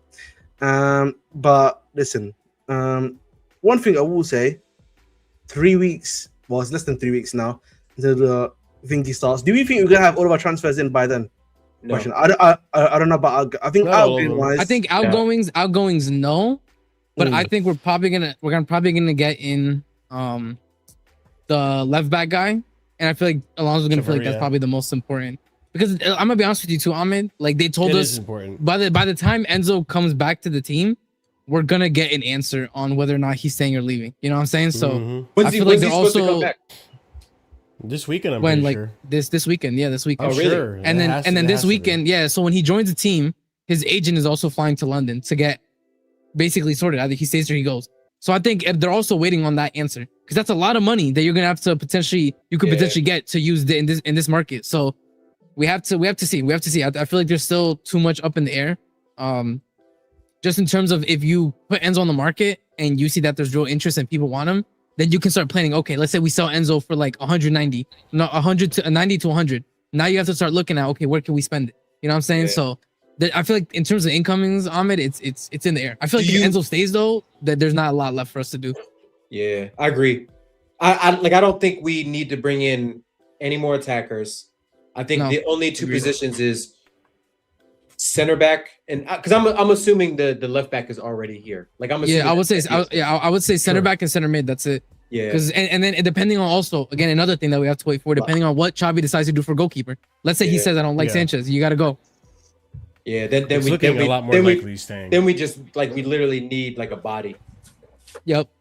Yeah, I hear you. I I hear didn't you. think Penders was bad So- today. Like I think he didn't had, have much to He was do. fine. He was good. He From- was good. from- I was fine. From the basics he had to do, he did the basics he had to do. I felt Like, I felt obviously- safe. Bro, when Yeah. when they passed back to him too, like he had the ball at his feet. I felt way Yeah, safer yeah, than I do when Sanchez has the ball at his Yeah. feet. Like Like, don't get me wrong. Like, I thought Sanchez was fine too, barring that one little howler where he goes out to punch Yeah. the ball and he kind of Yeah. did. You could That tell was he so wasn't funny, bro. sure to do it or not, and then he runs into the player and it's like, you fucking idiot. bro. PTSD. Yeah. Yeah, PTSD. Yeah. But like, that's the shit that I've seen other goalkeepers do, and it doesn't make a highlight reel, right? So, So, it's like, it Marshall, happens. a question for you because I Wow. know you love Robert Sanchez. Oh. I'm pretty sure KG likes Robert Sanchez. You know, he looks very similar to Robert Sanchez. No offense, hopefully. yeah, that's crazy. I mean, no offense, KG. But You know what's listen, funny is man. on other streams they call this guy always calls me Tim Howard. So yo, I fucking hated playing goalkeeper. I like whenever I play Tim when I Howard, play I think. like 7-a-side or sometimes we get a full 11v11 and they're like, You play yo, we goalie? need to rotate keepers. I do one of these. I just turn my head and act like I don't fucking hear him. Fuck that. fair enough. Go ahead, But, go I ahead, don't go like ahead. goalkeeping. Question. Listen, I don't. Penders obviously, or Sanchez. Who are we saying should be the number one this season? Question. Can I be I real want with to give you? it Penders, That's but like a- I need to if- see more games of him. Okay, Yeah. listen. Because if his passing I have is good to- from the back, I don't know what his shot stopping ability will be like under the Premier League, but like his passing looks decent. Yeah, I can can I be say. honest? This is my thing. When I look at Sanchez, I know Sanchez isn't getting any better. Can we be honest about that? We know what he is. Yeah. We know the as high as he's gonna get. I'm telling you, he's not gonna get that much better than this. But with whatever your opinion is on Penders, we don't know what he is. We just know that he's highly rated, right, by a lot of people. Everywhere he's gone, every coach has loved him and played him. So, given that fact, he could potentially have next season a higher ceiling and give us a better output than Sanchez. It's a risk for sure, Yeah. but I also like Sanchez is a low risk version because you know exactly what you're gonna get. You're gonna get good shot stopping, and then he's gonna cost you some games. You know that for a fact. You get the Whereas with highs and the Penders- lows. Yeah. Exactly. With Penders, it's unknown. He could be mid. He could end up being mid, or he could end up being baby Courtois. Yeah. So Yeah. it depends on it depends know what I on like, what, Arsene? what your aspirations are for the season. Because like I'm gonna be with you, like if we believe the 100%. reports that if we believe the reports that Alonso's like, yo, like I see weakness in this league. I feel like we could do something. Yeah. Then you might want to take the risk on Penders, because that might Yeah. just be the shakeup that you need. That might be you give him the time. You say, hey, Simon, I know you're young, but you gotta step up. He steps Yeah. up, and that changes the outlook, and defensively for us. So it's like Yeah. I feel like agree. it depends. If you want a steady Eddie to get a top four, that's Sanchez right there. You keep Sanchez if that's your aim. If you don't want top four and you want to fight for more, you want to risk more, then you start Penders. Yeah. That's what I agree too. Like it just depends on how comfortable you feel with what your league position is going to be or where you see us in the league. Because like you said, if you want like if you think it's just going to be top 4, top 5, fucking just roll with Penders because you know what you have with Sanchez. Like he's going to give you good. He's going to give you purple patches throughout the season, and you're going to be like, oh, maybe he's turned the corner, but then he's going to pull some bullshit where he just passes. He's gonna do it. some Arsenal shit, bro. Every fucking game against Arsenal, he does some shit, man. It's Plus, always you know Arsenal, what? bro. I'll be honest with you. Like the way that not the fan base, but the way that the directors and the club have been like, we don't want to get this keeper Magnon Donnarumma because we don't want to block the pathway for Penders. I feel like they owe it to us to throw Penders into the fire so we can see what we have with Penders. So I'm fine with sink or swim Penders. I'm be with you guys. Like I personally, you can disagree with it. I have suffered long enough under Sanchez, man. I'm willing to risk getting my heart broken by Penders. I'm sorry, man. Like, it's fine. I'm gonna put my hope in the kid. He either lives up to it or he breaks my heart. But regardless, it's like, bro, I'm the beaten wife with Sanchez, man. I'm over it, man. I just need some. I'd rather just stick myself out there and see what's out there rather than stick with Sanchez and continue to get beat, bro. I'm over it. You just go hoe around, huh? RSF, just stick yourself out there on the market. That's what I'm saying, bro. I'm over it, bro. I can't. Bro, I just can't do another. I just can't. No, it's like people don't understand, like, bro. People don't understand. Legitimately, bro. I can't go. Like, I legitimately thought last season we were finally going to break that fucking bitch ass Old Trafford curse. You need to realize last time we won at Old Trafford, my voice was not this deep. Okay, Juan Mata. Yeah, bro. It has been so. You guys don't understand. Like, it has been so long. Yeah. It has been so long since we won at Old Trafford. And I legitimately thought, okay, this time it's gonna happen, man. It's gonna happen. And then this idiot gets sent off immediately, and then Maresca pisses his pants. That was one of the worst head losses I've had in a long time. I'm not doing it again, man. I'm not doing it again. I was at the beach with like a fellas trip, and my good friend who's a United fan, and we're sitting there just getting fucked up and watching it, and I'm just like 2 minutes into the game or 3 minutes into the game, Sanchez pulls that shit. I'm just like, what the fuck? I would have tied like some cartoonish ass like like steel balls to my chains and then just walk right into the ocean and drown, bro. I'm not going. I was just like this. I just chugged the drink, spliff, and said, you know what? I'm just gonna try to forget this last 2 hours even happened, bro. Yeah, man. God damn. Listen, man. I can't do it. But I was gonna do that anyways, though, Marshall. So it doesn't. Really I saw Chalobah his medical today, man. I was overjoyed, man. Yeah, I saw that the video of him walking in. I'm like, bro, we're free, man. I cannot tell you guys, that penalty against Brighton they did this year when I was at the stadium, bro. I have never been close to maybe being banned at the stadium. He said he almost slipped, bro. He said he almost flipped up. He almost slipped. Bro, you know what reminds me, bro. You know what it reminds me of, bro? It reminds me of that Rams clip where Nana makes a mistake and he's like, I almost slipped. I'm not gonna lie. He said, I'm black and I almost slipped. Bro, I promise you, my hand was like this together. The guy next to me, he says, it was even, bro. I was like, I actually have never had, that's never happened to you in public. I couldn't believe it. Listen, in my recent Chelsea goings, I've had crazy moments. I've had Koulibaly spawn. That's true. You have, yeah. I've seen Koulibaly spawn in real time. I've seen Bournemouth score ahead of the moment I just went into the stadium this year. I have had so many moments this season. Yeah. Where I've seen Brentford miss point blank twice in front of me. I've seen it all. I have seen it all the last year and also the last few years. But like, listen, hopefully we can get some of these outgoings out of the way. Whoever we need to get in, come in. I think the unfortunate thing is until we basically face Fulham, and even then we might not be able to see our full team in action. Yeah. Because I don't expect Rodgers to start by then. Obviously, I don't know what happened to Palmer. I think he has a contact injury apparently. So yeah, it was. He just got. He probably just got like a little a bruise in the Spurs game. That's what it is. Yeah. Everybody's gonna start the season slow this year because everybody's getting players back late, injuries. Plus, probably the only teams that aren't going to start slow is low-key the bottom relegation. Yeah, because they don't have too many guys in the World Cup. They have to, yeah. Mm-hmm. Yeah, I was talking to on a stream earlier today. I was like, I fully expect whoever wins the league this year to have like 82 points. Yeah, it's gonna be a low ass. Yeah, it's gonna low. I just think the wear and tear that all these guys have had, like guys like Reece. Guys like Declan Rice, Sacco, who basically played like 3 years straight for club and country, like that shit's just eventually it's gonna catch up to you. And unless you have big squads, like you remember 2 years ago, and I know Vader's in the chat. We're doing Vader mind games as always. But you remember when Pep was like, I don't want a big squad because I don't want to leave people up in the stands and shit like that. Yo, you need a big squad now because of all the injuries, the pace of the game, the wear and tear, the multiple competitions. Like everybody was clowning us. Oh, Chelsea have 40 players. And yeah, we do have way too many players, but you need a big squad in 2026. Low key kind of ahead of our time. I'm not gonna lie. Low key.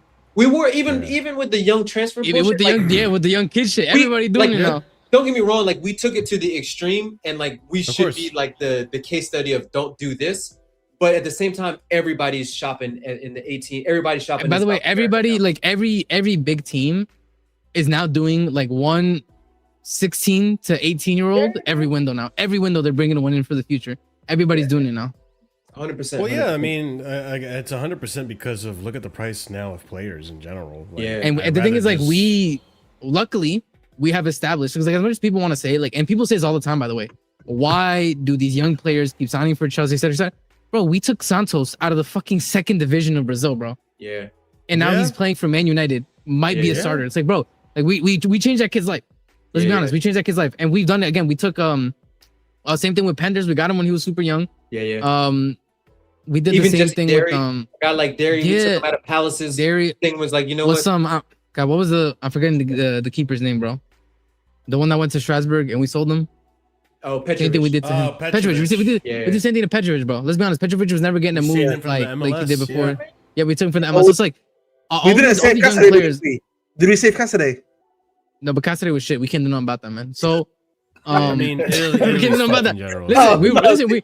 Listen, we roll the dice, but like if you're shit, you're shit. Why are you laughing? I'm sorry. Is he tearing up? Is he tearing it up in the Serie A? He's not. Thank you. So let's be honest, man. Anyways, bro, when you're shit, you're shit. It is what it is, bro. You know what I'm saying? But basically, like, you know, we tell these young kids, listen, at the very least, if you come here and you perform, you're going to get a pathway. If not here at Chelsea, you're gonna get a pathway elsewhere that wouldn't have opened up for you. It is what it is. Hey, man, Leslie's at Galatasaray right now, man. Hey, shout out to him, man. Getting the bag. People, you know what it is? People think that like your academy is only to produce players for the first team. Like your academy is also to further these kids' careers and to get them professional contracts. And to be honest with you, this isn't Barcelona where a good majority of their academy players make the first team. It's fucking hard. Like it's damn near impossible to make a first team at a Man City, at a Chelsea, at a Liverpool, and all. Like that shit's the anomaly. Like one out of every like 50, 60, 70. Bro, it's like 5% even get any regular minutes in the first team, bro. Yeah, it's like it's so crazy. Look at how hard Action has it right now. You know what I'm saying? Yeah. Plus we give them like, it sounds like peanuts to us, but imagine you guys being like 16, 17, and Chelsea comes knocking on your door and they're like, we want to give you $5,000 a week. Yo, $5,000 a week at 17 years old. Whoa, no, $5,000. By the way, $5,000 a week guaranteed for like 6-7 years. So yeah, bro. You're probably, you know, as soon as the closer you get to the first team and you do well in the under 18s, under 21s, you're gonna get a move somewhere else, bro. That's or good a bigger money. Contract. Yo, that's honestly good money.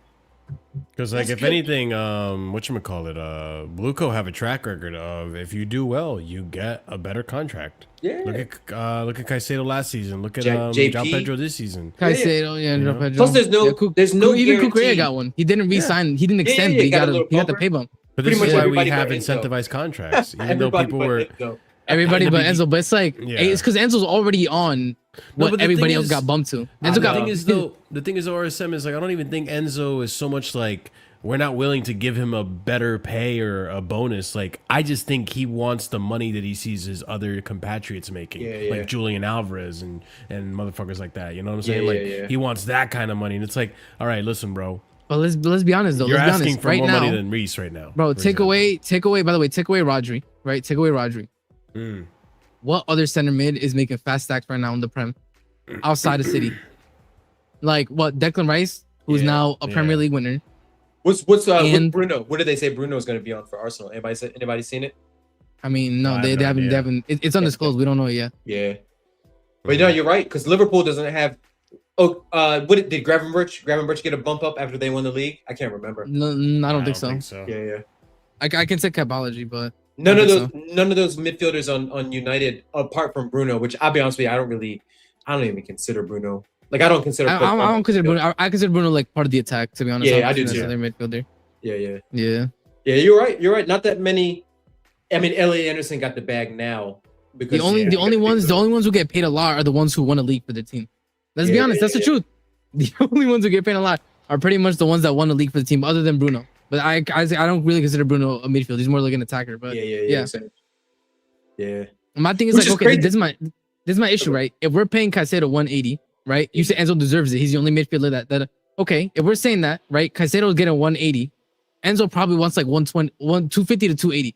Is he worth that much more to us than Caicedo? No, I'm sorry. Do you think he would ask for 280 if Caicedo's 180? Nah. There's a bit less than 150. I think he knows Caicedo's at a very high level, just like him at the same, basically. Yeah. But you know the thing with Enzo is though. I'd be very surprised if Enzo asked for like over 100k more. Because let's see, no, because Enzo. But the thing with Enzo is Enzo's got the international clout though, like 2 World Cup finals, 1 World Cup, 1 World Cup young player of the tournament. So like, I think, I mean, don't get me wrong. I think Caicedo's underpaid. 100k more would be. Bro, by the way, I just looked it up, bro. Enzo got 6 years left on his contract, bro. Like, this is why we're asking for the price we're asking for, bro. I'm sorry, man. Yeah, We have 100%. every right, I think, to ask that price. You got 6 years left, man. We're not letting go. Look at Ward, Elliot Anderson, sorry. 116 million, Rogers 117 million, Yeah. Tonali 100 million. If we go any Mateus cheaper, we're Fernandes, doing him a 80. favor, which I don't want to do anyways. Sorry? Yeah. If we See, go you- any you- cheaper, we're doing him a favor. No, but like so Chelsea, I take 80 to get him gone. Like, why? You can get at least 100. At Yeah, least. exactly. Yes, I agree. That's what I'm saying. Like, and this is Why what I do was we have telling to people lowball when they're like, ourselves? oh, Enzo's gonna force a move. And I'm like, brother, he has so many years left on his contract. Given the midfield market as well, there is no argument he can make where he can say, oh, your valuation of me is too high. You're stopping my move. No, our valuation is based on years left on contract in the current midfield market. What is he gonna say? Chelsea ain't said 180 for him. Like, you know, Gusto 75 million. That was Yeah, How yeah. much does Bruno have on his contract? How many years left did he have in his contract? Bruno G. Which Bruno- Bruno? Bruno G? Bruno G, yeah, 1 year. One that just signed 1 for year, I think. Arsenal. He had 1 year Two left. tops. He had 1 year Yeah, left. exactly. That's why he was so cheap. Yeah. 75 Well, mil, 87 whatever it million was. for Bruno G for that, little contract. To be fair, And that's also a lot. how old is but Bruno yeah. G? Is he 29? 27. He's Bruno 20, G's 28. He's 28. 28. 28 or 29. Yeah. Yeah, and Enzo's 24, 25 as well. Yeah. Yeah, And he's being in 28. 2 World Yeah, Cup 28 about finals. to turn 29. That's Bruno Yeah. G. I mean, Yeah, you could bro, say Enzo Bruno just G gotta is he gotta better, firm it, bro. I'm not gonna lie. maybe. Like, they both play different positions, by the way. They're 2 different players right now. Like, one goes forward a lot, and Bruno G like holds the midfield out. Listen, like my thing is this. Like I think the reality is I don't think Enzo leaves. I'm gonna be honest with you guys. I don't see the market anymore for I've him. been I saying think this for the best months. opportunity was Madrid. What But about Madrid is Liverpool, man? splashing. Liverpool did this, didn't they? Yeah, but they're not spending money, bro. They're being hella cheap. Let's be honest. They're not spending big racks this summer. They They're need not a spending right big. winger That's what I'm before they saying. need another And midfielder. this is my issue, Ahmed. Like the issue isn't necessarily right. What team would benefit from Enzo? Because if that's the question, it's a lot of teams that could potentially benefit from a profile of Enzo. The issue is who is willing to put up the money that Enzo is worth in this market. Okay, Yeah. and that was PSG who don't want him, Madrid who put out an official communication saying no, thank you. You know what I'm saying? And City. So the only thing we have left is City. What does That's Will it. always say? City might go for Comunicado it. official. Comunicado oficial, bro. It's like and he got one. He got one basically saying nah. Exactly. And Neto Bro, as you well. know that meme. Well, you know that meme. The worst she can say is no. She could hit you with a comunicado oficial on her pages, bro. I wish Says the Bayern had Comunicado money. If Bayern had money, Bayern are just too Yeah. cheap. Bayern would be nice. Bayern would be nice. I just yeah, that'd be because Ba- they don't have like a But- creative midfielder. Like their Kimmich is on midfielders are his like way They don't- out, too. Kimmich is cooked. Kimmich is cooked. Goretzka, they have that- Musiala has not been this. But first of all, Musiala they play him more as like they like him more. Yeah, but he's not. Again, he's not. He's a 10. He's not an 8. Yeah. He's not an 8. He's not an 8. He's not an 8. No, he's not an 8. But again, it's like I think okay, is Enzo staying the end of the world for No. next season? No, it's not. Okay, let's be honest, people. Like people are acting like, oh my god, Enzo's staying, and people are acting like, you know, it's like Delap saying or some shit, and we're gonna start him every game. Yeah. It's not the same. Yeah, Okay, yeah. like, do we have our issues with Enzo? Yes. Every game.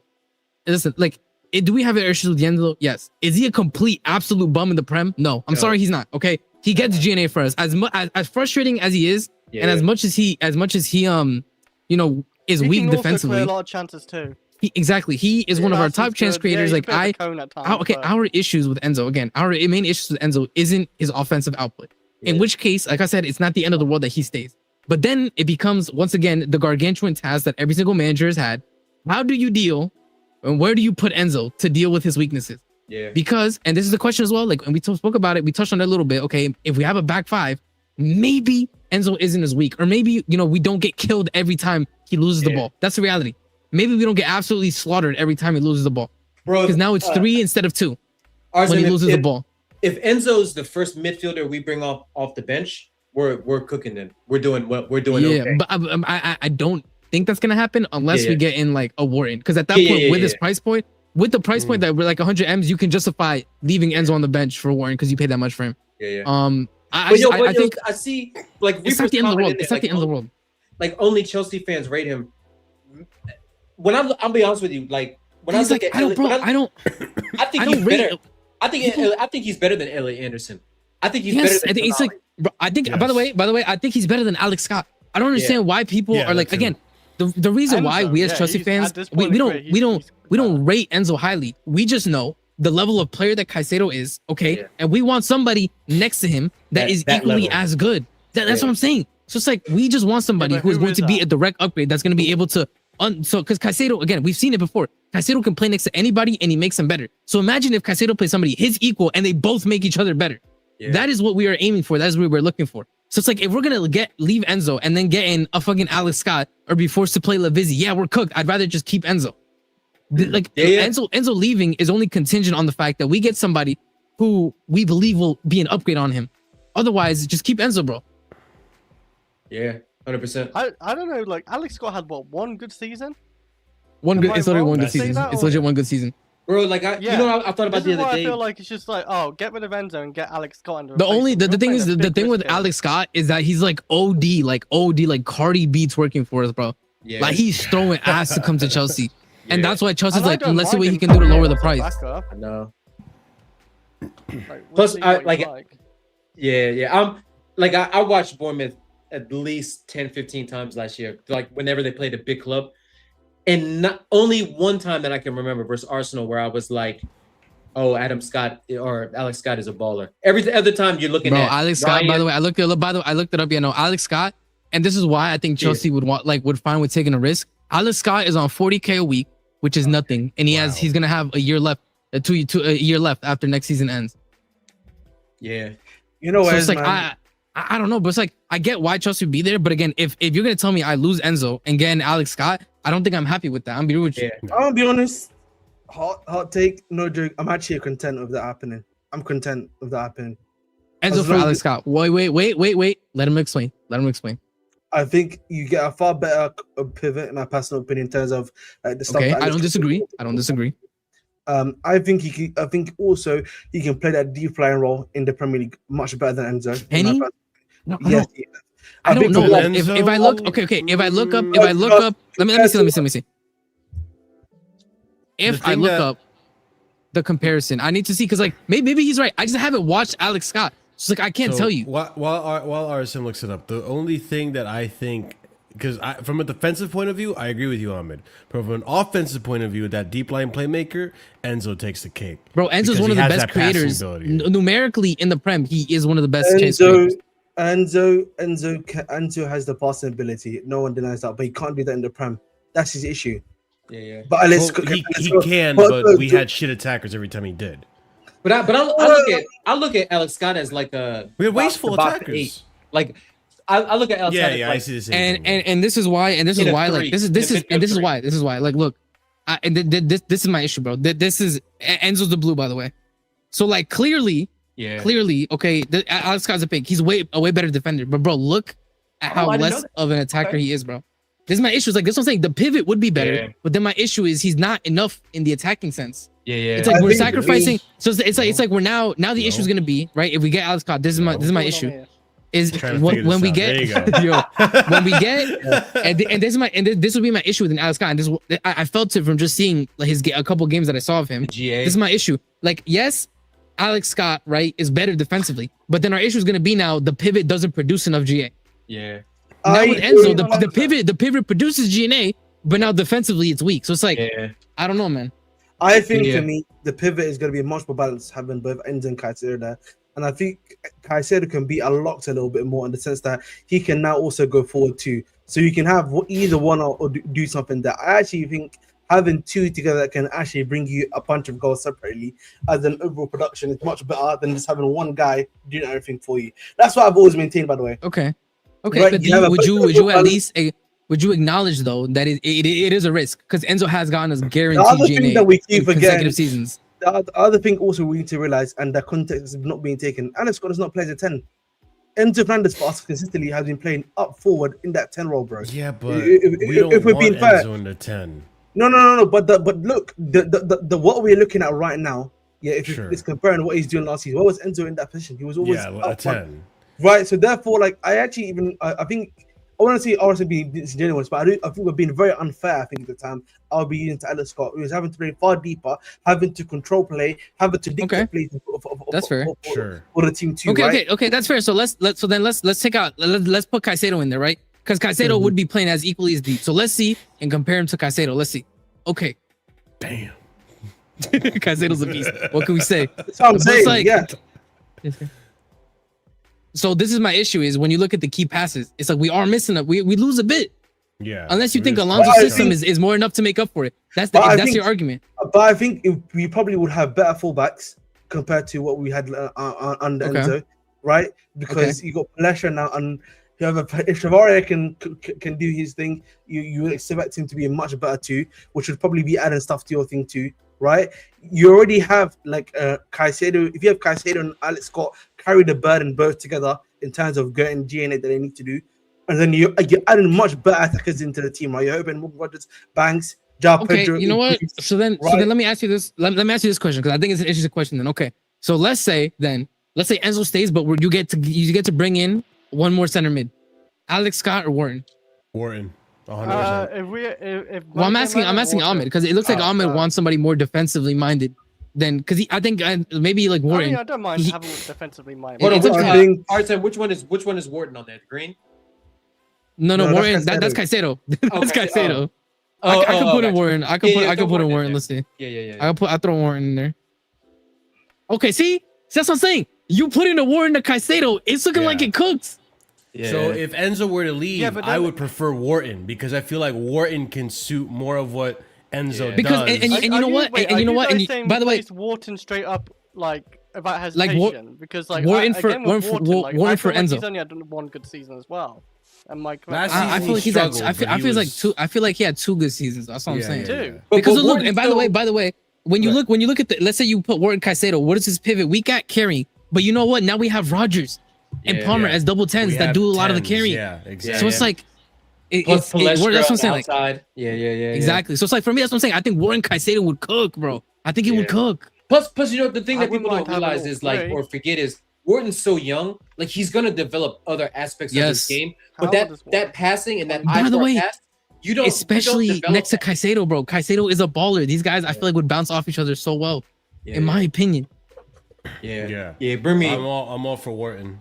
Yeah, Wharton. For me, my 2 are Wharton and I'd like Wharton. Like if we, bro. By the way, if we keep Enzo and Wharton, good God. Yeah. I can't lie. That's what I'd rather do is keep Enzo tit for tat, like, because and this is my argument, right? Like if it comes down to the end of the window, right? Because I think regardless of what happens, we're getting in one more like certified prem proven centerman, right? I think that's gonna happen. And with the continued business that we're seeing with Crystal Palace, by the way, Crystal Palace still maybe in for Josh, still in for. That's what I'm saying. So it's like the doors are open. The doors are open. So if that's the case, if that is the case, I would really, really like let's say like if we get Wharton, bro, that's an upgrade, 100%. You know, my thing is RSM is if Scott's gonna cost you 80, throw the extra 20 on there and just get Wharton. That's what I'm saying. That's what I'm saying. No, because by the way, you heard Bournemouth quoted us 95 M's. Yeah. I know. Yeah. Yo, by the way, that sounds too much. Like for people who aren't fans of like big clubs and we're like, yo, just throw an extra 20 on there. It's peanuts. It's peanuts. I mean, just throw extra 20 on there. We cook. By the way, thank you, Ahmed, though, because this was I didn't look at the stats before. This was a very illuminating conversation. I I see your point with Scott though. I think Scott and Caicedo would be more of the traditional double six that you're talking about in the Alonso system. Like don't get me would be. wrong. I don't think Scott's a bad player. I'm I just trying to want remember, I just like- want the fit next to Caicedo. I just want the complement to Caicedo because Exactly, the I think Caicedo complement. is Exactly. Who was next I to think Xhaka Caicedo under is worth- Xavi, by the way. I keep forgetting which player. Who is next to Shaka under Xabi? What? You know, under like. Oh, like, you who- mean Oh, I think is remember. Palacios. Was that? Was it? I think Palacios. Oh, wait, Was come on. I'm trying to think. Like, Leverkusen. was they? Two, Yeah, Because Leverkusen. Xhaka does sit deep, but he does. Because yeah, also I think it was go forward. Palacios, Shaka, Okay. and Verts as a 10. Yes, Vert was. It was I'm seeing here like in the. Yeah, it depends. It's switched up. Sometimes I'm seeing Grimaldo was in the midfield next to him, but yeah. Yep, Mhm. he had Grimaldo and Frimpong on the wing back. Yeah. I mean, So- I would still not throw Enzo out just for Wharton. Like, I would have Wharton in, by the way, to see how he deals with Chelsea. And Because let's be honest, by the way, let's be honest, And if and this is Enzo my still thing. wants to go, then we move Enzo on, and Wharton comes in. This is another thing, by the way. If I'm being quite honest as well, Yeah. where I would rather get Wharton as well is because I think this season, I think it's low key kind of open for us to get Wharton. I don't think we're gonna have to fight anybody for him. I think as long as we put in the money down, it's Yeah, a no pretty one's free really thing. looked at him. And I'm gonna be with you. Like, I think if Enzo stays this season, I still think he's leaving next season. Does that make sense? I don't think like unless he we wants win to the go, league yeah. or some shit. Like I don't see him staying. I think Yeah, he's me gonna leave neither. regardless. So it's I think like it's I'd hard to rather set get to leaving. Yeah. exactly. I'd rather get Wharton in now versus No, because I think get Alex bringing Scott is gonna Wharton be now. available next summer anyway. Yeah. I don't think anyone's going to go for Alex Scott, especially at the price tag that's being And touted. say if Enzo, like, say we did a really good season, I don't know, compete for the league, or if we somehow win the league, right, and Enzo wants to stay, and Wharton's either okay being a backup, or we just sell him on, because we could have signed on players anyway. If Enzo's honestly fine staying under Xavi, under the system, maybe sign a new deal, right, 3 years extra from a 6 year, he's got 6 years left, right? Yeah. So, yeah, like, I'd rather wait and see, like, next season, if we can keep Enzo and bring in another midfielder to compete with him, I would say. And see But the next thing is, season. this season we're gonna bring in a midfielder. No, like this summer window, we're gonna bring in bring in another Henderson. midfielder. Yeah. No, No, we're gonna bring in on an top of actual Henderson. Ah, he midfielder. was- Like we're gonna bring in an actual midfielder. He wasn't a bumper. In which case, No. no. In which case, I'm looking at okay. Do I think I would rather leave Scott or Hendo or Wharton on the market? I would rather leave Scott on the market and Hell scoop up yeah. Wharton now rather Hell than yeah. leave it till next season. That's my opinion. Yeah. Which, by the way, before we continue, I just need to take a moment, real quick. Chat, just me and you. Let's have a nice chit chat. I'm seeing that there's over 100 of you guys in the chat, and quite honestly, there's only 33 likes. So just like everyone else kind of left, I'm a leave. And by the time I come back, hopefully you guys appreciate the stream and the content enough to actually hit the fucking like. Because it's unacceptable that it's over 100 of you and not enough likes. So I'll be right back. Y'all think about your actions or your lack of actions, and then we can come back to this. Alright? Alright? You can think about Alex Scott. Or we can bring back Connor Gall. Jordan Henderson could be the last midfielder we sign because you don't hit those likes buttons. Jordan Henderson will be the last midfielder we sign, and he'll actually play over 1,000 minutes if you don't hit that like button. That's all I'm gonna say. All right, I'm gonna come back. I think even the idea of Jordan Henderson playing over 1,000 minutes has me shook to the point I want to come back. Never mind. I'm gonna come back. All right, let's bring it back. I thought you genuinely was gonna leave. I was about to, to and then I thought toilet. about Jordan Henderson over 1,000 minutes. I was like, let me not. That's I too mean, much. there's a possibility he does play 1,000 minutes. Shut the fuck up. There's no way. He still There's played a no lot way. last season, right? For Brentford, Yeah, he but played that's 32 Brentford. games last year. He will For play Brentford. games for Chelsea. I know he's He gonna will, be like a leader. but not that much, man.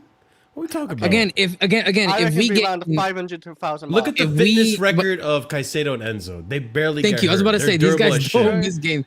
By the And way, we and only have two especially midfield if spots. especially Lavia if let's say getting we get in, especially if we get in a Wharton, brother, bench he's not player. seeing pitch because first off the bench Yeah, is we gonna got be one, I Wharton. do agree. He won't Yeah. see as much. And I'm just That's waiting for what I'm like who saying. we sign next. So Yeah. Yeah, I mean, it's listen, like just for mathematical reasons, he would have to play 9 1/9, of games, like full games, to be able to get 1,000 minutes. By the way, because one game is roughly 90 minutes. By the full way, guys. games. Yeah, he's not getting 1,000, Yeah. bro.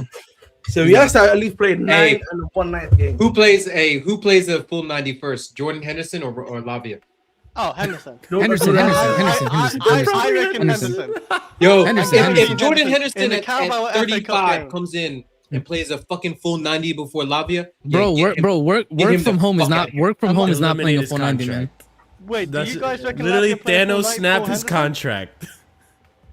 No, I don't. By the way, I don't think Lavia plays a full 90 this entire season. Can I be real? Yeah, that's why I think Henderson plays a full 90 for him. Lavizia ain't playing anymore, bro. Lavizia ain't playing anymore, man. Let's see, bro. No. I mean, he's seen the cup. He's seen the cups. Let's be honest. He's seen first rounds of the cup. That's what I mean. Yeah. He played a full 90. I don't. I You don't know, in the know. clubs he ain't playing full 90. He not playing. All right, Chris, hold why on. do you Can I like ask a serious question? I don't. What do you mean I like Henderson? That's not liking. I'm just saying he's got to play. It's more actually, Henderson. is it a serious question? I don't know if it's a serious It kind of question. is because he's always talking about Henderson, this, Henderson, Me? that.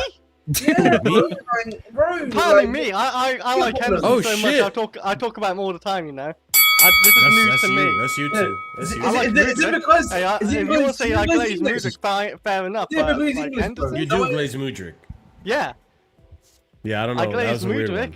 You know what I mean? Listen, You Wait, I'm manifested noticing his a minutes pattern. today. That was crazy. I'm I noticing a told pattern. you. That's what I'm saying. I I'm manifested noticing him a in the pattern. league too. He's got to play for Chelsea. I'm in the league. noticing Yo, a the pattern. crowd fucking loves Mudryk.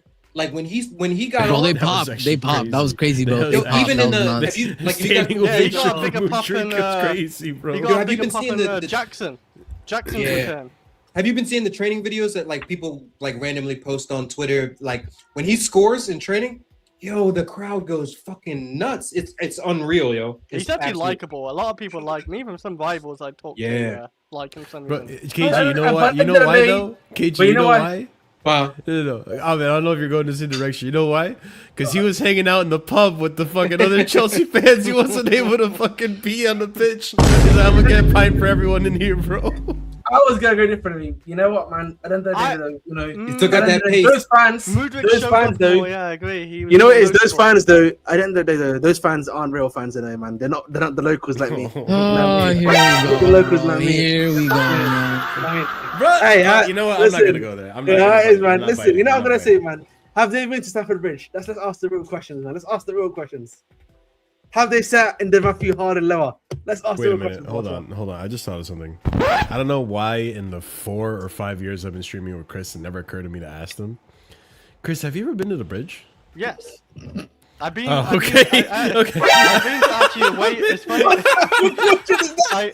I've also been away to in London as well, West Ham. Okay, Chelsea. I wasn't The sure last because I've game was never asked. Chelsea, You've been to Upton Park, Chris. 0-0. You've been to Upton Park, Chris. There's no way you've been to Upton Park. Yeah, man. my mate had a season ticket, he had a free ticket, and he thought take me to go there. Yeah, man. Chris is lucky he survived Upton Park, man. Oh He's- yeah, He is lucky. I Nah, was not gonna make Upton- it I known. remember Upton Park. Holy shit. It was Upton Park it was genuinely 0-0 game, is one of the Starley. most dangerous away days to Yeah. go to, bro. He told me, yeah, don't celebrate if they score. Don't celebrate. don't Luckily, even it was smile 0-0 when they game. score, I didn't bro. need to. Bolin, Yeah. was it Bolin? Like Bolin Stadium or something like that before it was Upton Park? Some shit. BOELYN, or am I getting that wrong? Maybe. No, it was always on past that game. That one is very similar to like Stamford Bridge actually, because it was the pitch is literally right on the stands. So it's like you like how Stamford Bridge, Marshall, like you've been there before. Like it's the thing is literally on the pitch essentially. Like it's Oh, really it is. like, It's the like- Bolin Ground. Bolin Ground. That's what it is. Oh, fair enough. At fair enough. Upton And Park. gotcha. Yeah. Yeah. But like it was flipping. But yeah, it's pretty cool. But you know, Chris being, I don't believe. I personally don't believe. You only sing when you're winning. I can't believe Chris has been to Stamford Bridge, man. You know, I feel like that one. I feel like it's a bit of a psyop that Chris has been to Stamford Bridge. Psyop? Wait, an industry plan? What are you talking about? Chris is. I'm not joking, bro. Like I don't believe Chris has been to like Stamford Bridge. No, I'm sorry, never. Chris, bro. I've not been once. Yeah, I don't know about that one, man. That's like me saying, you know what, man, guys. You know, I've been to Switzerland. You know what I mean? Come on, bro. You have been in Okay, Switzerland. then I have. But This is You're such a awesome, fraud. yeah. Insert No, random I've never country. been just there. up. No, never. And Arsenal definitely has been there, though. We know I mean, that it's for been sure, man. granted, it's been a long time, but That fraud, man. That fake fan, man. You know what I mean? who? Definitely. RSM will make it to the bridge one day, bro. I think yeah. Also, my first game I went. Listen, to I was, saw yeah, Chelsea. Aston Villa and I saw Chelsea's best performance in a final ever, man, That in is front of my actually own true. eyes. That is So- actually true. Listen, we're not having the Actually Club not. Cup stream. Please, let's have some He's actually decorum. not wrong. Yeah, I told you. We That's what I might told be you. the That's what I only told you. and we- And this we is might be the same first and guy. It's final the same guy. World Cup winner. This is the same guy that wants me to take him seriously as a Chelsea fan, by the way. Bro, we need to have We some might be the decorum. first and We only need to World have. Cup winners, bro. That's amazing. Ahmed wants me. First Ahmed wants Cup me. Ahmed wants me to not care about what. No, about that he was mentioning. He actually wrote a letter with like I think he's his vice president that just came out like when you started the stream saying, we apologize, but we now must maintain order at FIFA. I'm like, bro, it's too late, bro. The cat is out of the bag, bro. You need to go. Like, Bro, He's actually fucked. they think the influencer apology, like he starts a video, he's like, bro, nobody gives a fuck, bro. You know, it's too late, man. Man, he gotta go, man. He gotta go. Yeah. He's Jojo, trying to do- I don't he's trying blame to you do- for thinking this way. But I will say, it looks like Blueco have been Bro, by the heading in way, the right there is no board anymore. I need you people to understand this. There And is there's no also board no anymore. board. It's I've just like heard Bali very and little- Alonso. This is the first window, by the way, where I've heard very little to nothing about Paul Winstanley and It's Lawrence because they're Stewart. not. By the way, they're not allowed to do anything this window. You know They've what been completely neutered. One of our best outgoings this window would be is if De Zerbi gets his wish and brings Winston. Listen, all I'm gonna say is apparently Simon Phillips on his Substack this morning, he said he can't say too much, but apparently there's going to be a lot of shakeups at the board level, and a lot of news is gonna come out eventually about it, is what he said. And again, it doesn't surprise me when Stanley and Stewart have been giving zero power over this window. Yeah. Alonso has been giving everything, and I think I said this on American Waffle, but it also bears to stay here on Casually, just so there's evidence of it. Is if the window ends and Alonso gets every single profile he wants, not necessarily player, right? Because he wanted the kid from Bosnia, but he didn't get him. He went to Juve. But like, if you get every single profile you want, I'm sorry, like even if me personally, like, do I expect the team to compete for the league? No. However, because you as a manager got everything you want, that must be your bar. Hey, Yeah. Real quick, did that Bosnian kid, did he play today? I have no clue. No, I don't think so. I don't I was even gonna say, that think he game was on early, I'm gonna so check the I'm lineup like- right now. I don't think he was even on Stop, there. I was I like, have played. yeah. though. No, He came off. Begovic or whatever his name is. No, Begovic. The other That's dude me. didn't come The to. keeper. Shout out to Tasmania, man. There's another But, Begovic at Chelsea. No, Like if Chris, listen, the if fucking guy that we linked with in Bosnia. if Alonso gets everybody he wants, like Oh. there really is, in my opinion, You know, no justification as to why the bar for him shouldn't be to compete, right? Like I you say get top in. three, at least for first season. If Ward, No. I'm not. No, I'm not saying. Listen, I'm not saying what I expect out of the team, right? I'm saying as a manager, if you come in, right, and for me, Yeah. like we have a couple of world class players. Okay, yeah, what's we have that? for me that's Caicedo, that's Joao Pedro, that's Reece James, and you could put Palmer in there Wait, when would he's you good. put Joao okay. Pedro there? Because I don't even put Palmer as well. class Name yet. me top 5 strikers right now in world football. No, but I'm just saying Joao Pedro wasn't called world class the season before that. Yeah, last season. I would That's fine say for me. For me, world class. I For would me, say world class is your top Haaland, 5 in your position. And That's it. Mbappe, of course. Kane. Gyökeres is like around this level too. Gyökeres is not top 5. Please, But, you need to have some no, but self-respect. like Gyökeres scored like what one less goal than him. Sorry. No, Yeah, take away the penalties penalty. By the way, take away the pity Yeah, penalties I that he mean, got at the take away beginning. Penalties still part of the game, but. Yeah, but he didn't earn them. He like Joao Pedro. The penalties he did It's score, hard by to the say way, who PSG were penalties striker is he. because like Dembele plays I there, don't but even then think he he scored doesn't. penalties. Dembele's not a striker. He's not an I eyebrow. know he's They not play really a a false nine, striker, but he can play that pretty good. but he's not a striker. I know.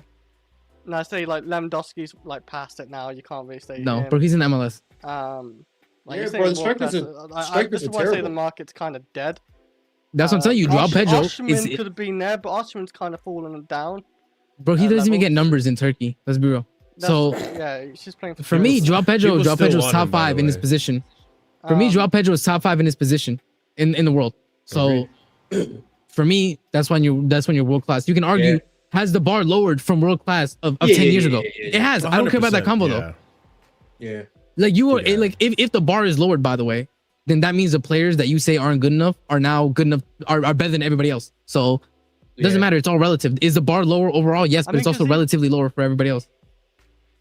For me, I think like get picked up Brazil too. For me, I think you could even go right now. You could go on Transfer Market and look up like the top most expensive strikers, and I think João Pedro's probably the top 5. Alvarez? I just thought about it. Julian Alvarez is like a very good. He didn't have a good season. He didn't really. I think Julian Alvarez is crazy overrated. I don't know what Martinez did last season. I will say off by a heart, but like he normally gets you a lot of like goals too. He's better. João Pedro's better than Lautaro. I would say the only strikers that are out and out strikers that are better, obviously Kane, obviously Haaland, but everybody else in the league has got stinky. In the league, the Brentford striker, he did really good last season, but he's not the penalty merchant. Yeah. Well, how many penalties did he get last season? He had 20, like 20 or 21. But he's but we saw him. Penalties. There's no way. Yeah. What? 21 goals, but like 11 of them maybe were penalties. PSG don't play with a striker. If you want to classify Mbappe as a striker, I'd hear it and say Mbappe is a striker. He does. He's definitely better. But Barcelona don't really play with a striker. Who else? None of the Italian teams. Napoli striker was what Lukaku last year, and McTominay is like a shadow. Like, yeah, man, it's true. It's true. Like, there's a lot. There's not the strikers. Everybody wants wingers and wide players, inside forwards to get your G&A. So strikers are like. What about Thuram? Did he get a lot of goals last season? Because nah, bro. If you have to ask, the chances are probably no. Nah. Isak before Liverpool, he was obviously very good, but he got the injury. Yeah. I'm just thinking. How much more of this list do you need to go through, Chris, before you realize Arsenal's I'm not right? going through a list. You keep talking about all these strikers that have been so nowhere near João Pedro's level. Isak had a good season for Liverpool. Yeah, I'd go for a list for that. Like, yeah. It's like the striker. It's really nothing else. Obviously, Julian Alvarez earlier, but you asked Thuram, bro. Like, what are we doing? See, Chris is realizing why I've been saying João Pedro's a bit dodgy. No, hang on. I'm not. Hang on. I'm not with you, Ahmed. I think João Pedro is elite level. By the way, I think he's a very good striker, and he's very technical too. I mean, but Ekitike coming off an Achilles injury. Ekitike is not. But I would say easily top 3 strikers, hands down, is obviously like Haaland, Mbappe, Kane. What's his name? Harry Kane. Julian Alvarez scored 10 goals in the fucking Champions League last season. Holy shit! Yeah, I didn't know that. Wow. Yeah. 20 goals in all competitions, 9 assists. Like if somebody wanted to say Julian Alvarez is better, I wouldn't fight it. Good last season. Yeah. He's about the same as whatchamacallit. Yeah, I thought he looked good. João Pedro. Yeah. I saw a few games of this. Yeah, it's if you start deep in it, it's not a bad shout at all. I mean, Barcelona wanted him. Like we knew that they were interested in him. So yeah, I'm looking at it right now. By the way, so taking away Dembele, who I don't consider a striker, bro, because he's a winger that I feel like he is a striker as well. He's not. Please, brother. No, he's not. He's what not do you a mean? striker, He just plays strike though for PSG. He's a He's a winger that plays in the system with no strikers. Okay. Because he plays winger for they don't even have. By the way, they don't even have. PSG don't even have a striker off the bench, bro. They play with no striker. They had Ramos at one point. They had. Yeah, but they never used him and they just sold him. Like again, they play a strikerless system, so he's not a striker. Yeah. That's why they went for Ferran Torres. Because he's like one of those exactly. I mean, so I'm looking. By the way, I'm going just purely off market value, right? Erling Haaland, Mbappe. What's that Haaland value? See, I told you, man. Wait. Haaland is 220. Woo! Okay, Mbappe is 200. Woo! Alvarez 120. Dembele, I don't consider a striker. Dembele, I don't consider a striker, but he's 100. Okay, Isak is 85, tied with João Pedro. But for me, Isak is not 85. He's not at the level of João Pedro. He's been through a lot of injuries. He didn't have a great season with Liverpool. As of right now, I put João Pedro top 5 over Isak. Yeah. I don't as of right now, yeah. And for me, if you're top 5 in your position in the world, guess what? I consider you world class. Because I think world class is relative to your peers. That's it. You want to have all-time conversations, all-time list, different conversation. Yeah. But current world class. Don Carlo, what were you doing this summer, Don Carlo? You fucked up Ancelotti, and Ancelotti is my guy. I think it still helps Brazil's case still though. Bro, by the That's way, like brought crazy. Igor Thiago. Because He I played one would game. say He Cunha played one actually had a game. good It World wasn't Cup even back then. subbed on, bro. He played one game. It Igor wasn't even Thiago, subbed on. Chris. Yeah, Igor Thiago. He played one game and wasn't even Yeah, subbed on he ever looked awful again. in his first game. Yep. I'm telling you, anytime Igor Thiago plays and people are watching, he shit. That's Yeah. why Cunha replaced him. Cunha's Bro, actually Igor pretty Thiago decent. is Schrodinger's striker. When you don't watch him, he gets like 3 goals and 2 assists. Yeah, When you yeah. watch him, he does nothing and looks shit. He had that Chris Wood season. Remember Chris Wood 2 years ago? When Mm, Chris the Wood, Chris- man, but I remember he people was saying, a "Should we get nice Chris Wood?" I remember striker. those combos. Yeah, Trust. True. That's why we didn't Chris, get him. just so you know, because we were just going back with it, back and forth about this. Igor Thiago had 22 total goals last season. Yeah. 14 of them were non-penalty. That means Yeah, that okay, wait, 8 by of the those way- goals were penalties. Wait, Yeah, wait, I hold know, up. By I the know. way, Jardel, but hold up. I want to address Jardel's comment. He says world class is a rank that should be based purely on your ability, not your position compared to others. Okay, so then guess what? Nobody else is world class because is anybody compared to Ronaldo Nazario? Can anybody compare to Didier Drogba? like the Like new when you world start class, when like you lower when your level, conversation what we is used to. based on ability, but the ability that we're basing it on is the best strikers that have ever existed in all of history. We need to stop that conversation. So at some point, again, world class is based on your peers. Otherwise, it makes no sense. Because then, you would literally have to be a generational striker to ever be considered world class. Yeah. I would say he's definitely a top 10 striker. I'm not even gonna question that. It's just that's where you like Who? start debating it with like Alvarez João and Pedro. Martinez and João Pedro Yeah, is top João 5. Pedro. Why I would you mean, say it- top 10? Who is better I mean, than because João like you Pedro? got like Alvarez as well and Okay. Martinez. Okay, but as okay, wait. Who? Martinez? Lissandro Lautaro? Martinez. Lautaro, Yes. get the fuck out. Or You're smoking Lissandro crack. Lautaro. You think Lautaro You're smoking Martinez- crack. So you're telling me you'd rather have Lautaro Martinez in his team than João Pedro? Right now, no, because of the age difference. No. Okay, But what else is purely world on class goal based off right scoring. now? I would love to. Pardon? Purely on just goal scoring ability. If you want to, okay. Are you on If you want to about challenge ability? for the league this season, who do you go and get? Okay, but Wait, what are you on about? Like You, Chris. I'm talking to you. Yeah, I Okay, know. if you want to challenge But for the league Alvarez this gets you season, goals. do you get? Alvarez gets you goals. I'm not talking about Alvarez. I'm talking about Lautaro Martinez. Lautaro Martinez, yeah. Oh, Do no, you go for no, Lautaro no, Martinez no, or you no, stick with João Pedro? Martinez gets you goals. He gets you goals last season too. Okay, so would you trade He Lautaro doesn't get Martinez goals, bro. for No, João wait, Pedro right now? Wait, Lautaro Martinez does not get goals outside of Serie A. Can we stop this? Can we But that's also the talk league he about the plays. fact that Alvarez And he only gets got in 9 goals last season? international for Alvarez got 9 he looked goals good last for year. No, Argentina too in the hold up. World By the Cup. way, hold up. I don't know if you know this, but for the majority I'm of not Lautaro's saying career, replace before he scored, Martinez with, João Pedro, before, by the no, way. I know you're not This is saying my that, but you're argument. But you're telling me he's that better than he's above. You're Well, saying he's this is above, why you like have that top 5. debate. Yes, he gets you more goals as a striker. He Yes, only he gets goals does. in Serie A. He gets 20 goals a season every season basically. In Yeah, Serie A, bro, João Pedro would get Okay. fucking 40 in Serie A. No, come on, he won't get you 40. He'll Okay, get I'm you being around exaggerating, 20 but he gets maybe. way fucking more than Lautaro Martinez. I'm sorry. But I say, brother, no, but I'm saying Pulisic it's had a pretty close to- career before Allegri ruined him in Okay. Serie A. What are we talking about, bro? Bro, Hoyland went back to the fucking league.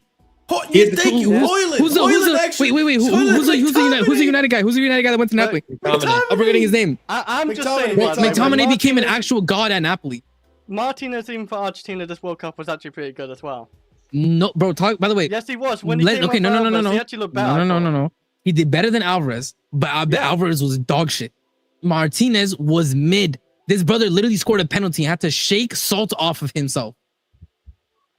I mean, you could. I'm not even like fully That's denying. why. I just think That's it's why, more Chris. debatable. I'm telling you. If Anyways, you he's want to top go 5. for, It's not debatable. It's if top you 5. want to go for a title charge this season, Okay, by the way, I'm do you looking at stick with DMs. Do By you the way, stick with actually, João you know you Pedro don't or trust do you them. go By the for way, hold Lautaro up. I'm looking. Martinez? By the way, I'm By the looking way, at can I ask you DMs. guys a question? Caicedo's You the know you second don't most trust expensive Dembele DM as in a the world. striker, but who'd you have in strike? Dembele, right now, or João Pedro? João Pedro. Really?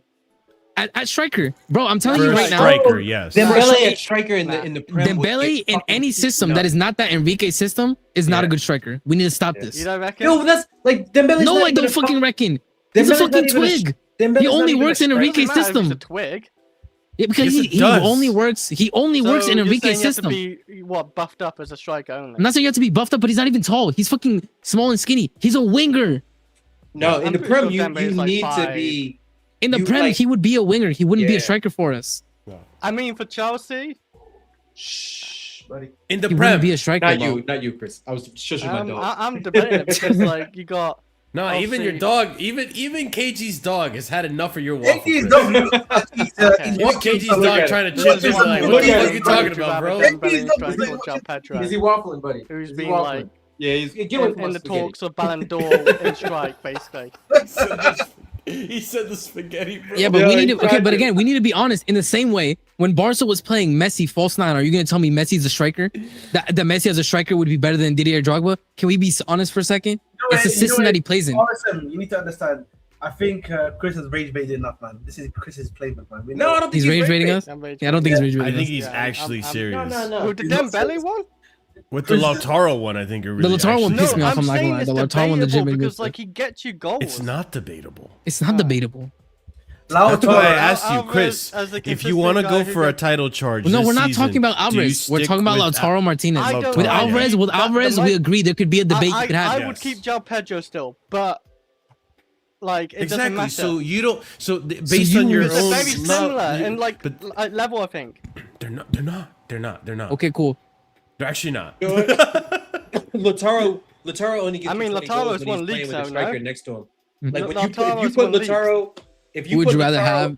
up front as Ellie a or focal Lise? He's point, actually been in title charges. Yeah, you scratch your head. I can't with you, Chris. Like it's just you. You You literally said, just who do you said want you'd in title rather charge? have. I mean, one of them's actually been in title charges and won stuff. Okay, cool. In Serie A, okay, that's And World Cup. fantastic. There's always a title charge. And World Cup.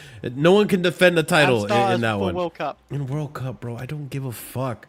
I genuinely don't give a fuck about what they do with Messi FC. Okay, that's why we're pretending like it was Argentina. Why are we pretending that Lautaro carried Messi? Like, oh, I'm not even doing this. I Anyway. didn't say carried. Where's the pretending? Listen, you said based on your own logic, you even said it. Like, oh, originally this started by you I saying would rather Dembele, yes, but I wouldn't think say Martinez.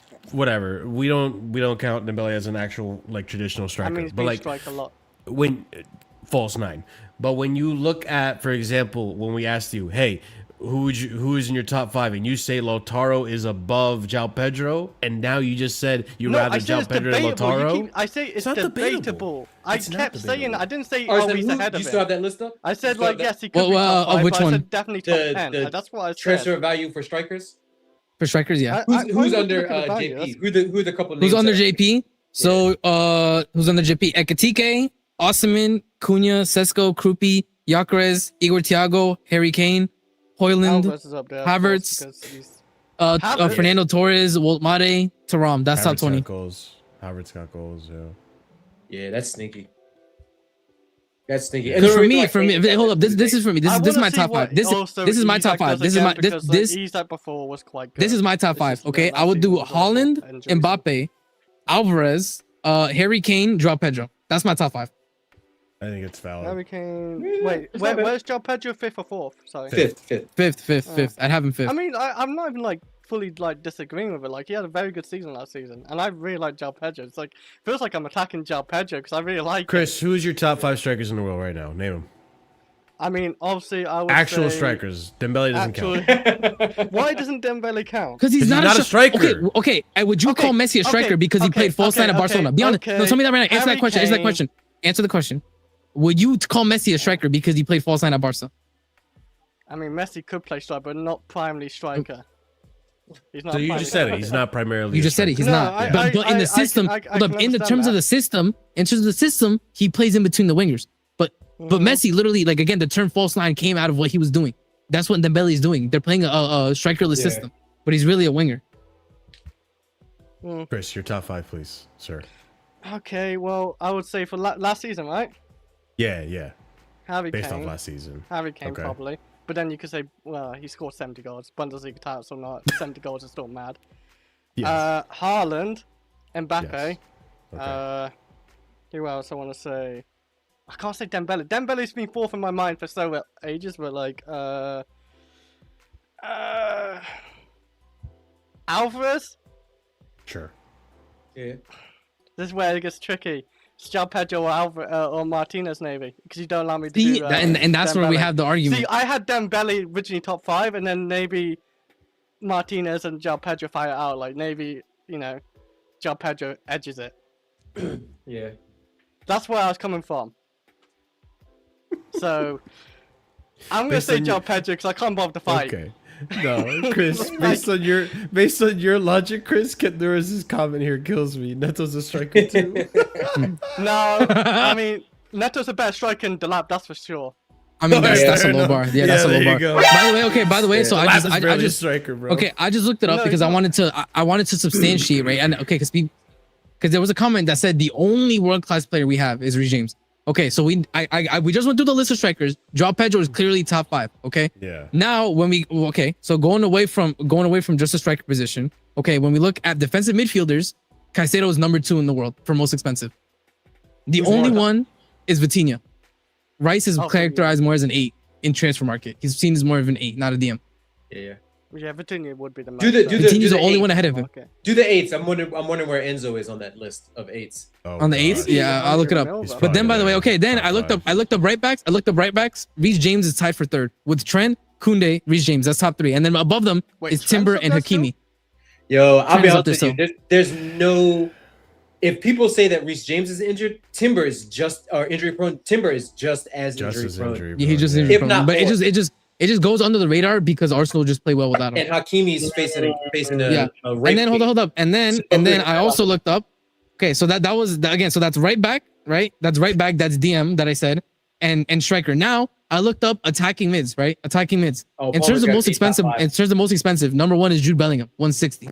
Ugh. Number 2 is Morgan Rogers at 110. Yeah. And then and then Palmer 100 M's, Musiala under him, Wirtz under him 100. Like it's basically like Is that what 110? 7 through 3 is all at 100 M in terms of center attacking mids. And they just Yeah. smacked Crazy, 100 bro. mil a bunch of them. Yo, Yeah. we got 200 million. I mean, I know. I mean, Value, it makes value that, Enzo value that. would be 100 Yeah, million yeah. valued because I mean, I can look up Yeah, I can look up I can look up quality Enzo. I player can look up he is. Enzo. To be honest with you, I'm surprised that Rogers is ahead of Palmer on that. I thought Palmer would be valued. I think it's more. just because of what we paid for him right now. Yeah. Because of what we paid for him, they put his value. Yeah. But I'm sure it's gonna lower as the season continues. Yeah. Probably. I hear you. Yeah, but again, so that's why for me, like this is what I'm telling you. For me, because of I believe that these players are top 5 in their position, and Alonso is getting every player he wants, Yeah. or at least every profile. I'm sorry, he has a shit ton of pressure on him, in my opinion. One game a week I too. get that. One game a week, bro. For me, Yeah. that's a ton of expectations that I believe is justified to have on you. Yeah. Also, I think Chelsea fans would be very happy if we get top 3 and compete in some sort of level. Okay, looks like Enzo is 'Cause our standards are top. low. It says he's ranked 5 among all Yo, players Enzo! playing as central mid. Who's above? Hold on. Let's guess. Who's above him? Declan? Pedri. So it's Pedri 150, Neves 140, Yeah. Declan Rice 120. Elliot Anderson just got added because Ruiz- he paid Ruiz, 110 for him. Pedri's value dropping But down outside after that World Cup. of Anderson, it would be Pedri 150, Neves 140, Declan 120, then Enzo 100, Valverde 90, Zaire Emery Valverde. 80, Bruno Guimaraes 70, McAllister 70, and that's where the list would end. I'm surprised Pedri's Fabian Ruiz 150? isn't on that list. What the fuck? It's because of his age. Because of his age. Okay. That's why Harry Kane Yeah. was so low on the strike. That's why Harry Kane was so low. Yeah. Yeah, he's But old as fuck. now. Again, Enzo is. Guess what I'm telling you. Enzo is a top midfielder, but you you know, would need you know somebody. what's weird though? Even though Harry Kane is low on that list, I still think it takes like 100 million to get Harry Kane out of Bayern. From somebody. Yeah, for sure. So fuck you, transfer market. Bottom line. Yeah. It's because Except the for our transfer players. value also. Except But for again, our players, it just serves as a list of like these Yeah. are probably the top players because they show you like the top 25 in the first page. So it's like, even if you're older, you're still within the top 25. That's why Yeah. Harry Kane was still there. So I don't know. Like I'm saying, I feel like we have very, very good players, and Alonso's getting the profiles that he wants. Yeah. So one game a week. True. I'm sorry. For me personally, if the window ends and we get all the bums out and Alonso gets in everybody that he wants, be that a goalkeeper, for example. Let's say he wants a new goalkeeper, gets a goalkeeper. He wants in a center mid, we get a center mid. I'm sorry, bro. You got backed with a shit ton of money. I know. Every profile you wanted. One game a week. You're supposed to be this amazing manager. I have expectations now. You don't get a free hit. You don't get a free hit. Standard. 20 he minutes doesn't get a ago, free I hit. said- 20 Yeah, minutes you ago, I don't had get a my free hit. expectations were Champions League. Now, yo, you shit. I'm sorry. It's like for me, my Is this what you're expectations. saying And we this is, got hold on. another By the way, this midfielder, is something that we did. This is something that we did under Roman very often. We used to tell managers, okay, this class we believe this squad has world class players in it. You got another world-class player this summer. We expect things of you now. Yeah. I don't see like unless you believe that Alonso is not a good manager, then okay, I understand where you're coming from. You don't expect him to do something. But because I believe Alonso is a good manager, he's getting back. I believe we have world-class players within our squad. You have to do something now. It's I'm like sorry, that's the truth. We didn't expect anything from him when he joined Chelsea. I didn't at least anyway. Bar was low. But the thing is, that's fair because look at the summer he when he got in. Did we have a big, huge, amazing summer? No. Yeah, Was he a and it's a manager with a championship. pedigree? No. Did he get every player he wanted? No. Alonso is yes for every single one of those. So I'm sorry. Like again, and this is what I said, KG, by the way. It's two different things. Do I expect us to? Yeah. No. But is the expectation on him based on the way he's been back? Yes. Agreed. Yeah. On that note, we're gonna call it here because we just talked Chelsea at this point. We weren't even talking about the Juve match. We talked. You know, Ahmed was surprisingly quiet while we were talking money. I don't know if he's turned a new leaf. Or right now, you know, maybe he's got so much money that he doesn't concern himself. He's gonna tell us to focus on preseason, one game at a time. You know, right now, I can't lie to you. You know, I'm grinding for the bonuses right now. You know, I'm actually so much to buy in September and August that, you know, I'm trying to make sure I can save about 2.5k by August 30th. That's the plan. Yeah, man, I'm really locked in. He's trying to make the move. He's trying to make the move You out know, of Chelsea. I'm not like Chris and all these other Englishmen that are trying to watch Chelsea at 1 p.m. You know, when it's time to work. Man. That's work time, baby. You know what I mean? Not at that time. It wasn't. That's work time for me, baby. You know what I mean? I'm locked in. You know what I mean? You're not I am always locked in, literally, listen, I literally was coming back from construction site when Chelsea started. That's how you know, You man. was an Uber, man. Just talking That's shit. how you know, man. Yeah, well, Chris, you know, man, I'm out here working hard, working these. You was an Uber. You know, we can't say the same about you. I don't know if You was literally an Uber. or whatnot. Yeah, because I was on the clock. They get the job pays the Uber for me. What do you want me to do, Chris? I don't need to do Where it. I'm on the clock. Anyways, Was you starting that time?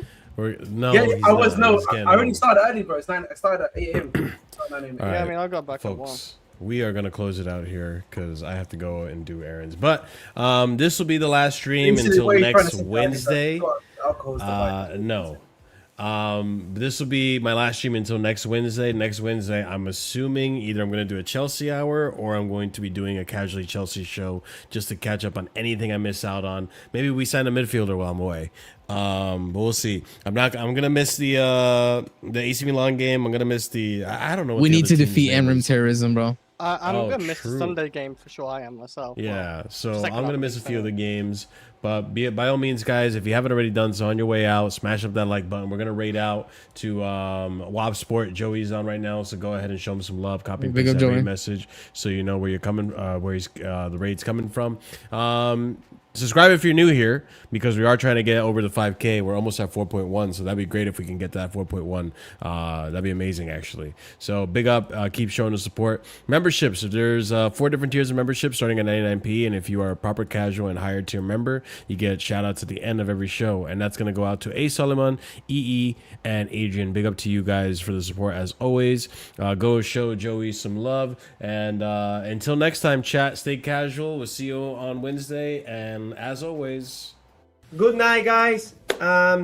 Pajita and sleep. Jerk off. Oh, but he didn't sleep. Yeah, and sleep.